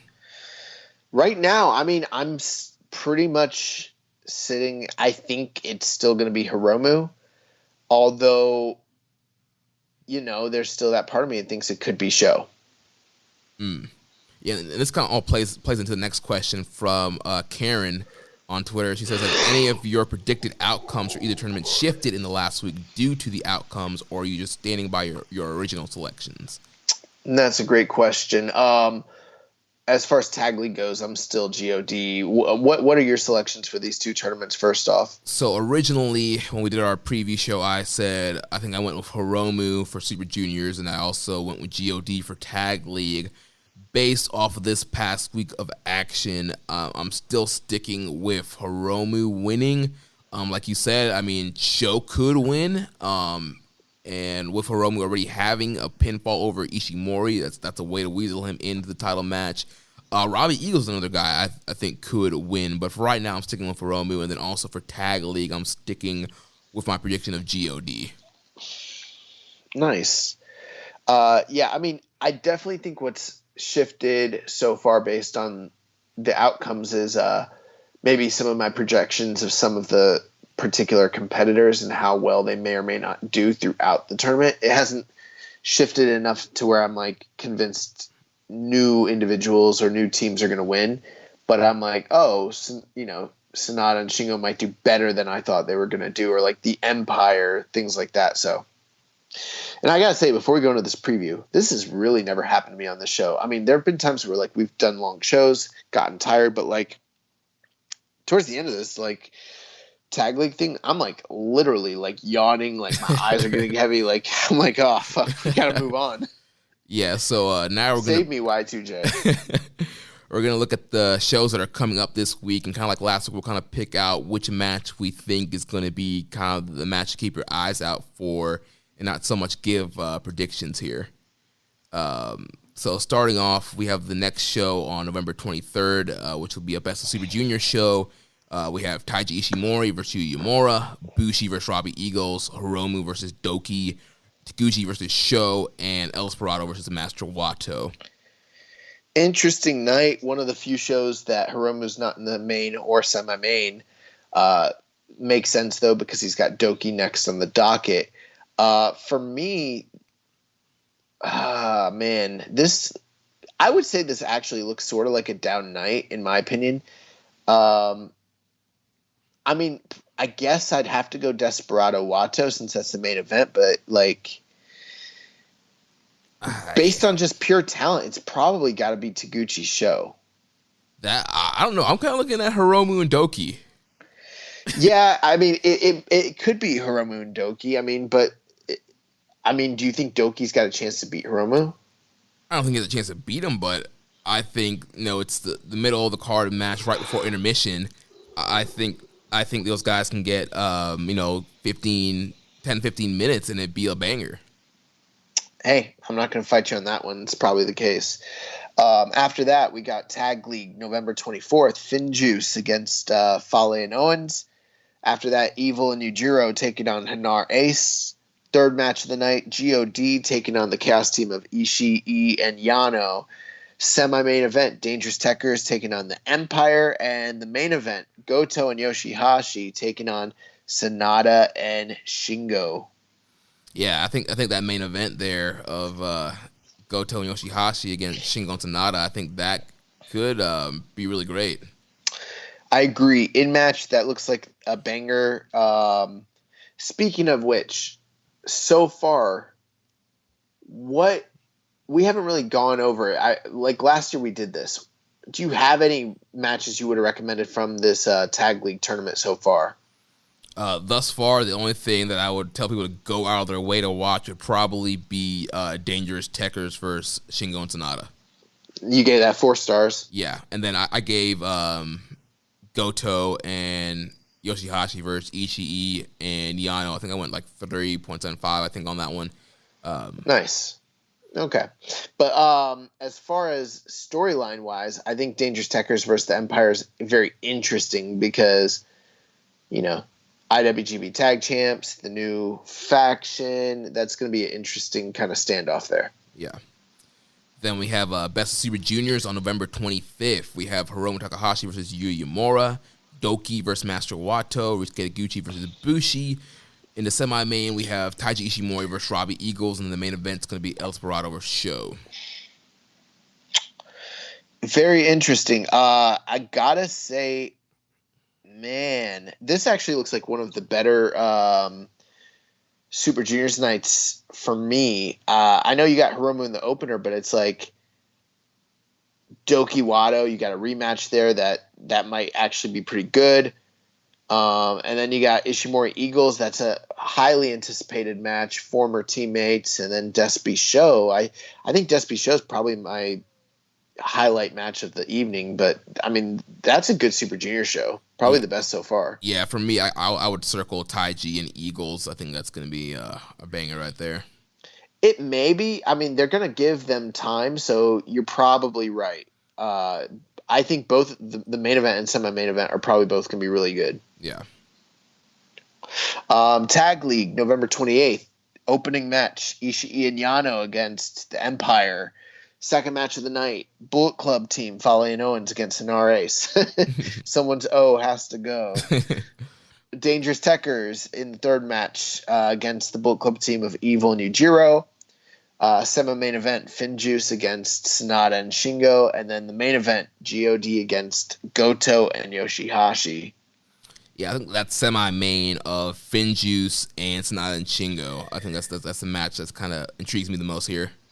I agree. That's got a, low-key banger written all over it. So then on the 29th, back to Best of Super Juniors, we have Ryusuke Taguchi versus Yuya Uemura, El Desperado versus Doki, Sho versus Master Wato, Taiji Ishimori versus Bushi, and then in our main event, we have Hiromu Takahashi versus Robbie Eagles. Well, I mean, that's it for me. I mean, there's some good stuff there, but Hiromu and Eagles match I've been waiting for quite a while. So, I mean, I'm pretty hyped for that. Yeah, that should be excellent. November 30th, World Tag League, Evil and Yujiro against the Empire. After that, Goto and Yoshihashi against Fale and Owens. Third match of the night, Ishii and Yano against Hanar Ace. Fourth match of the night, GOD against Sanada and Shingo. And then the main event, Finjuice against the Dangerous Tekkers. Yeah, I think once again the main event is what's going to be what's looking good here with Finjuice against Dangerous Tekkers. I don't think we've seen these two teams clash yet, have we? Because Finjuice was feuding with GOD pre-pan. Well, I guess they would have faced off in last year's Tag League. They haven't didn't they wrestle at the Tokyo Dome? No, well, it was. Oh no, that was. You know what? I'm tired and I'm getting God and Dangerous Tekkers confused. I mean, yes, they've fought in the tag league before though, for sure. Yeah, but it was probably first time this year and first time with Dangerous Tekkers as champions. Yeah, they've definitely both teams have been elevated to a new level in 2020. So this is going to be one of the first really high profile matches between these two teams since both of their elevation. So yeah, I'm kind of intrigued by the God Sonata Shingo match. That's not only an intriguing match stylistically, but from the standpoint that both of them have wins over the Dangerous Tekkers, and they're both, potential favorites to win. Whoever comes out of that with the W, that might be the deciding match for the tournament already, or one of them anyways, because that's going to give them a huge tiebreaker victory at that point. Yeah. So then that moves on to December 2nd, Best of the Super Juniors. We'll have Doki versus Yuya Uemura, Rich Kataguchi versus Robbie Eagles, Bushi versus Master Wato, Taiji Ishimori versus El Desperado, and then the main event of Hiromu Takahashi versus Sho. Yeah, I mean, Hiromu Sho's, that's it. Yeah. Hands down, yeah, Hiromu Sho. That's good. That should be another great matchup there. So we got 7 matches between now and next week that are going to occur that we have to review. Or 7 shows. Yeah. Jeez. All right. Strap in, pal. Let's talk about New Japan Strong. Yeah, so we had night 2 of the New Japan Showdown Tour. We had Clark Connors and DKC defeating the Regal Twins from a rematch from a few weeks ago, getting the win back there over Logan and Sterling Regal. We had Russ Taylor defeating Rocky Romero and kind of, aligning himself more, kind of that story with Team Filthy there. We had Jeff Cobb defeating JR Kratos in kind of a Hoss match there, which had a post-match angle that saw Danny Limelight turn his back on Rocky Romero and join up with Team Filthy. So now Team Filthy is Filthy Tom Lawler, Russ Taylor, JR Kratos, and Danny Limelight. And then in our main event, we had the IWGP Right to Challenge briefcase on the line as Kenta and his perfectly intact briefcase defended against David Finlay. And so he defeated Finlay, put him to sleep, and Kenta is still the holder of the briefcase. So I'm looking at grapple ratings. I'm seeing basically 3 across the board, but I was hearing really good things about Rocky Romero and Russ Taylor. So was what I was hearing kind of not accurate based on these ratings? I mean, what did you think? I mean, I thought it was a good match. I think you'll like it a lot. I know you're a big fan of Russ Taylor. And obviously both guys are really good. 10-minute match. I mean, it wasn't like it's going to be like a match of the year contender or anything, but it was good for Strong. Well, one of the things we talked about, we needed more stakes. We needed more storylines. They're starting to build storylines with guys that are here in the States, like Filthy Tom Lawler and his goons. So, I mean, that's at least one step in the right direction. Yeah, I was glad. Yeah, we had with that post-match angle and kind of this formation of Filthy Goon here. And, yeah, I'm kind of digging the direction of that thus far. Then next week's tour is going to be the Road to Detonation, which is going to be the next tour theme what they're doing. And we had a question from Karen. She says, how will NJPW USA's Detonation fit into the grand scheme of NJPW programming? Is it their Road to Tokyo Dome? Nah, so Detonation means they're going to blow something up. Guess what it is? New Japan Strong. At the end of this tour, shit's ending. That's the end of Strong. Yeah, I don't know if that's the case, but I don't really see it as their Road to Tokyo Dome because I don't know, I don't see them having, some kind of big Wrestle Kingdom type show for Strong. I think they're just going to keep doing these different show tour names every couple of weeks just to try and keep things fresh. And honestly, I don't think it's going to play that big of a role. I think it's just the next It's just the next thing that happens. Shit's just going to keep rolling on. Yeah. That's all it is. Yeah, I'm hoping now with some more kind of story direction, we'll get some more kind of bigger matches with like Team Filthy against, the Huntai group of like Rocky and PJ Black. Well, Jeff Cobb is still a babyface on this show and teaming with Rocky and PJ and these guys against Team Filthy. So, yeah, we'll see what happens. So we got some news here starting right now and running for the next 10 days. Tokon Shop Global will be launching its first annual Black Friday sale. To celebrate an incredible first year, they're giving away customers all over the world a 20% discount on selected goods. Yeah, so lots of Black Friday sales going on, and one going on with Tokon Global Shop. You can check that out. On November 19th, 2020, New Japan Pro Wrestling was part of a meeting in Japan's lower house of representatives as part of a multi-partisan meeting to discuss the promotion of professional wrestling and mixed martial arts. Representing the professional wrestling world in the meeting was NJPW President and CEO Takami Obari, who made the following statement. He said, New Japan Pro Wrestling is just one part of an entire professional wrestling industry that's been deeply affected by the pandemic. Yet history has shown that professional wrestling has been able to unite the hearts of many and bring people together in the face of deep adversity.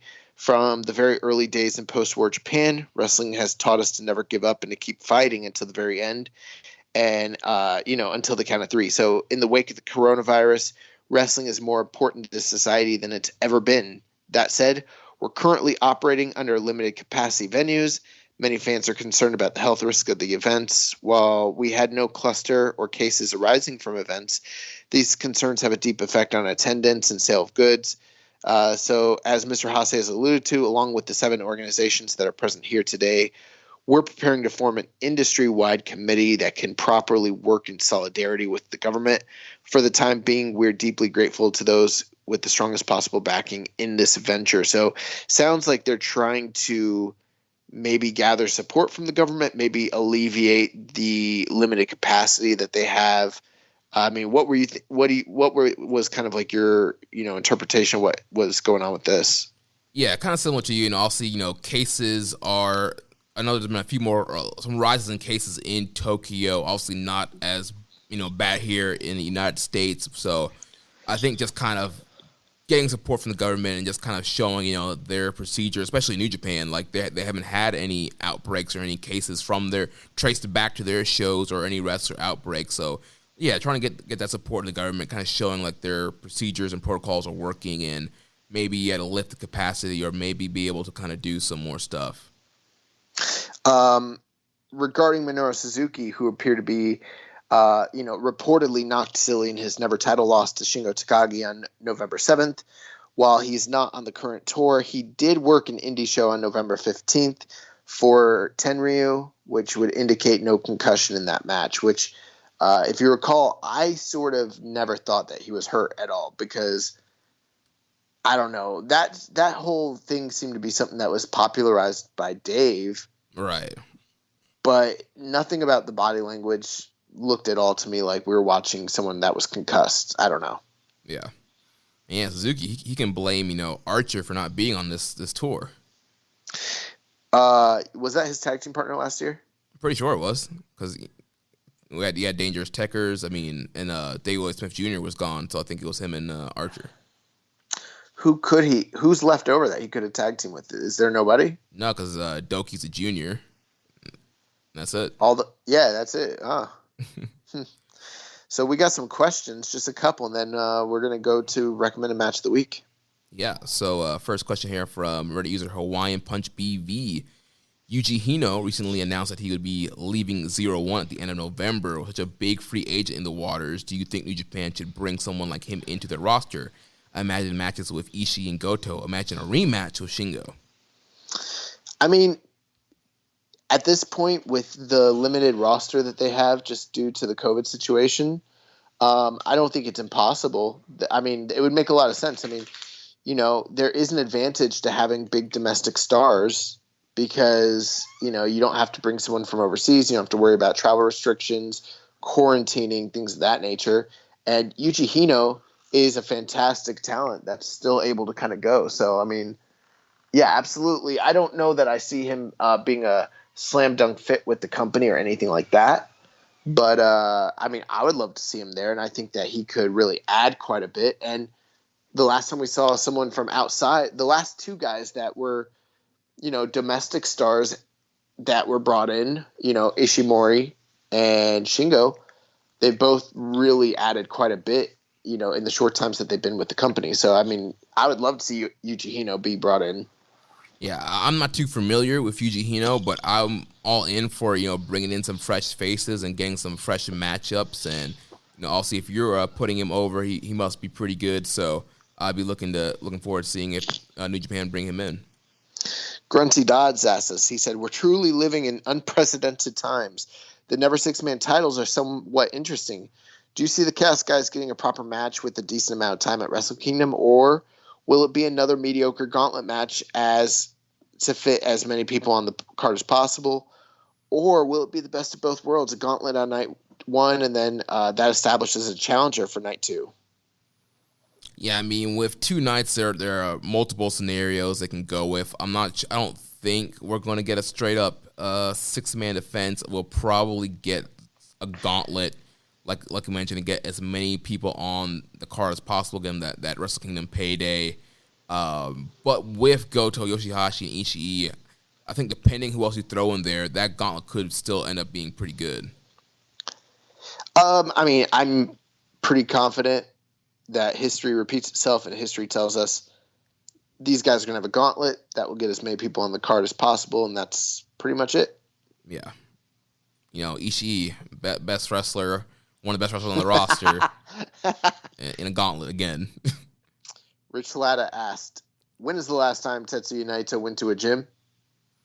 I don't know. I mean, I don't keep tabs on the leader of Los Ingobernables de Japón. That man goes to the gym all the time to wrestle. That's his workout. Wrestling is his workout. Yeah. So that's gonna do it. We covered all the questions. So recommended match of the week. Last week you recommended Hiroshi Tanahashi versus Tomohiro Ishii from Power Struggle 2013. Yeah. So what'd you think? This is a match I believe I've seen it one time in the past. It's on that same. It's from the same evening where Naito gets like booed out of the building and everything like that. But this match is very good. It's a rematch of the G1 match that those two guys had earlier that year, which I do think is a better match overall, but it's a fitting follow-up to that legendary match between those two guys. And I mean, the only really big thing here is, like, from a historical standpoint, obviously we kind of know who was going to win this, but even in the context of watching it live, because of, New Japan being sort of like,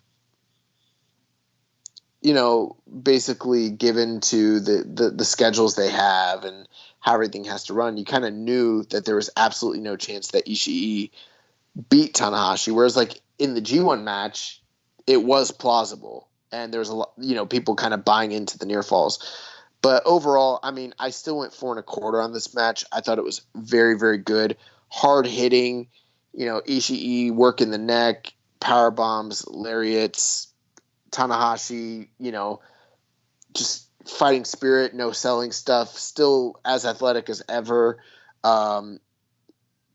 Ishii, like, eating all these dragon suplexes, all these dragon screws, high fly flows, the Styles Clash, that was really cool. I mean, there's just a lot of great stuff in this match. Yeah, the dueling headbutt spot. Yeah, this match was great, and I would definitely love to see another Tanahashi Ishii match in the future. Yeah, the G1 match they had, I think, in 2015, 2016 is like 5 stars. It's awesome. Nice. So what's the recommended match of the week? Well, I was thinking about it, and I was like, you know what? Jeremy hasn't seen too much Tiger Mask or Dynamite Kid, so let's rectify that. So I'm going to have you watch the August 5th, 1982 Dynamite Kid versus Tiger Mask match. It was the Wrestling Observer newsletter Match of the Year in 1982. Nice. Looking forward to checking that out this week. Yeah, and I mean, obviously one of the most legendary match series in the history of wrestling. This is the last major matchup before the more critically acclaimed April 1983 match. But I personally like this match the best out of the entire series. So, alrighty, yeah, should be some great stuff there. So yeah, that's pretty much going to wrap things up for this week. Like we mentioned last week, we are so close to finalizing our 2020 year-end awards. I'm pretty confident that we'll be able to finish that this week and hopefully get the ballot out maybe towards the end of this weekend coming up. This Black Friday weekend. So looking forward to getting those ballots out and getting you guys voting. Should be a lot of fun. Yep, I think the last couple things we literally finalized the Match of the Year list. We finalized the Wrestler of the Year list. Those are the two big ones. The only 4 categories that we're still working on is Angle of the Year, News Story of the Year, Fighting Spirit Award, and the Excursion Match of the Year. And most of that is we can wrap it up pretty quick. So I think we can have the voting out at least by the end of next week. Yeah, maybe even earlier. Yeah. So keep your eyes peeled for that. We'll post a ballot out on Facebook, Twitter, the Reddit, Discord. If you voted last year, look out for an email. I'll email you guys whatever email you gave me last year. I'll email you, the link to this year's ballot. And like usual, we always try to get more votes than we get the previous year. Every year, we've been able to kind of break the record of the amount of people who vote in the awards. So want to do the same thing this year. So once you vote, make sure you share it with your friends, your New Japan friends, and let's make this thing popping. Absolutely, I cannot wait. One of my favorite things of the year. And also, we'll have at some point we'll do also our bonus show too, and kind of breaking down all the nominees and categories and stuff like that. So a lot of fun stuff coming up here next week. Oh yeah, a lot of fun stuff. I can't wait for next week. All 7 Tag League and Super Junior shows. Yeah, so next week we'll be back to discuss all those shows that'll be happening in this coming up week. If you enjoyed today's show, please consider making a donation by visiting socialsuplex.com/donate. Click on the donate button under the Keepin It Strong Style logo. Make sure you connect with us on social media. On Twitter, the show is at KI Strong Style. The network is at Social Suplex. You can follow me at Jeremy L. Donovan. On Facebook, we're facebook.com/Social Suplex. And you can find us in the Wrestling Squared Circle Facebook group, facebook.com/group/Wrestling Squared Circle. On Instagram, we're at Social Suplex. On Reddit, I'm the Pro Black Guy. Josh is Keeping It Strong Style. You can find us in our Discord server, Social Suplex, which is the link for that's in the show notes of this show. You can email me, Jeremy at socialsuplex.com. And check out all the other shows here on the Social Suplex Podcast Network. We have One Nation Radio, hosted by Rachel Latta and James Boyd. We have the Ricky and Clive Wrestling Show from Scotland. We have the Grave Consequences Podcast, hosted by Caleb and Maserati. We have the 8-Bit Suplex Podcast, hosted by Josh Number 2 and Sandy. We have All Things Elite with Floyd Johnson Jr. and Austin. And we have the Great Match Generator with Danny and Beast Mike. Don't forget to subscribe and leave a rating and review. And we'll catch you next week on Keeping It Strong Style, the ace of podcasts. It's your band. Thank you for listening to Keepin' It Strong Style. We'll see you next time.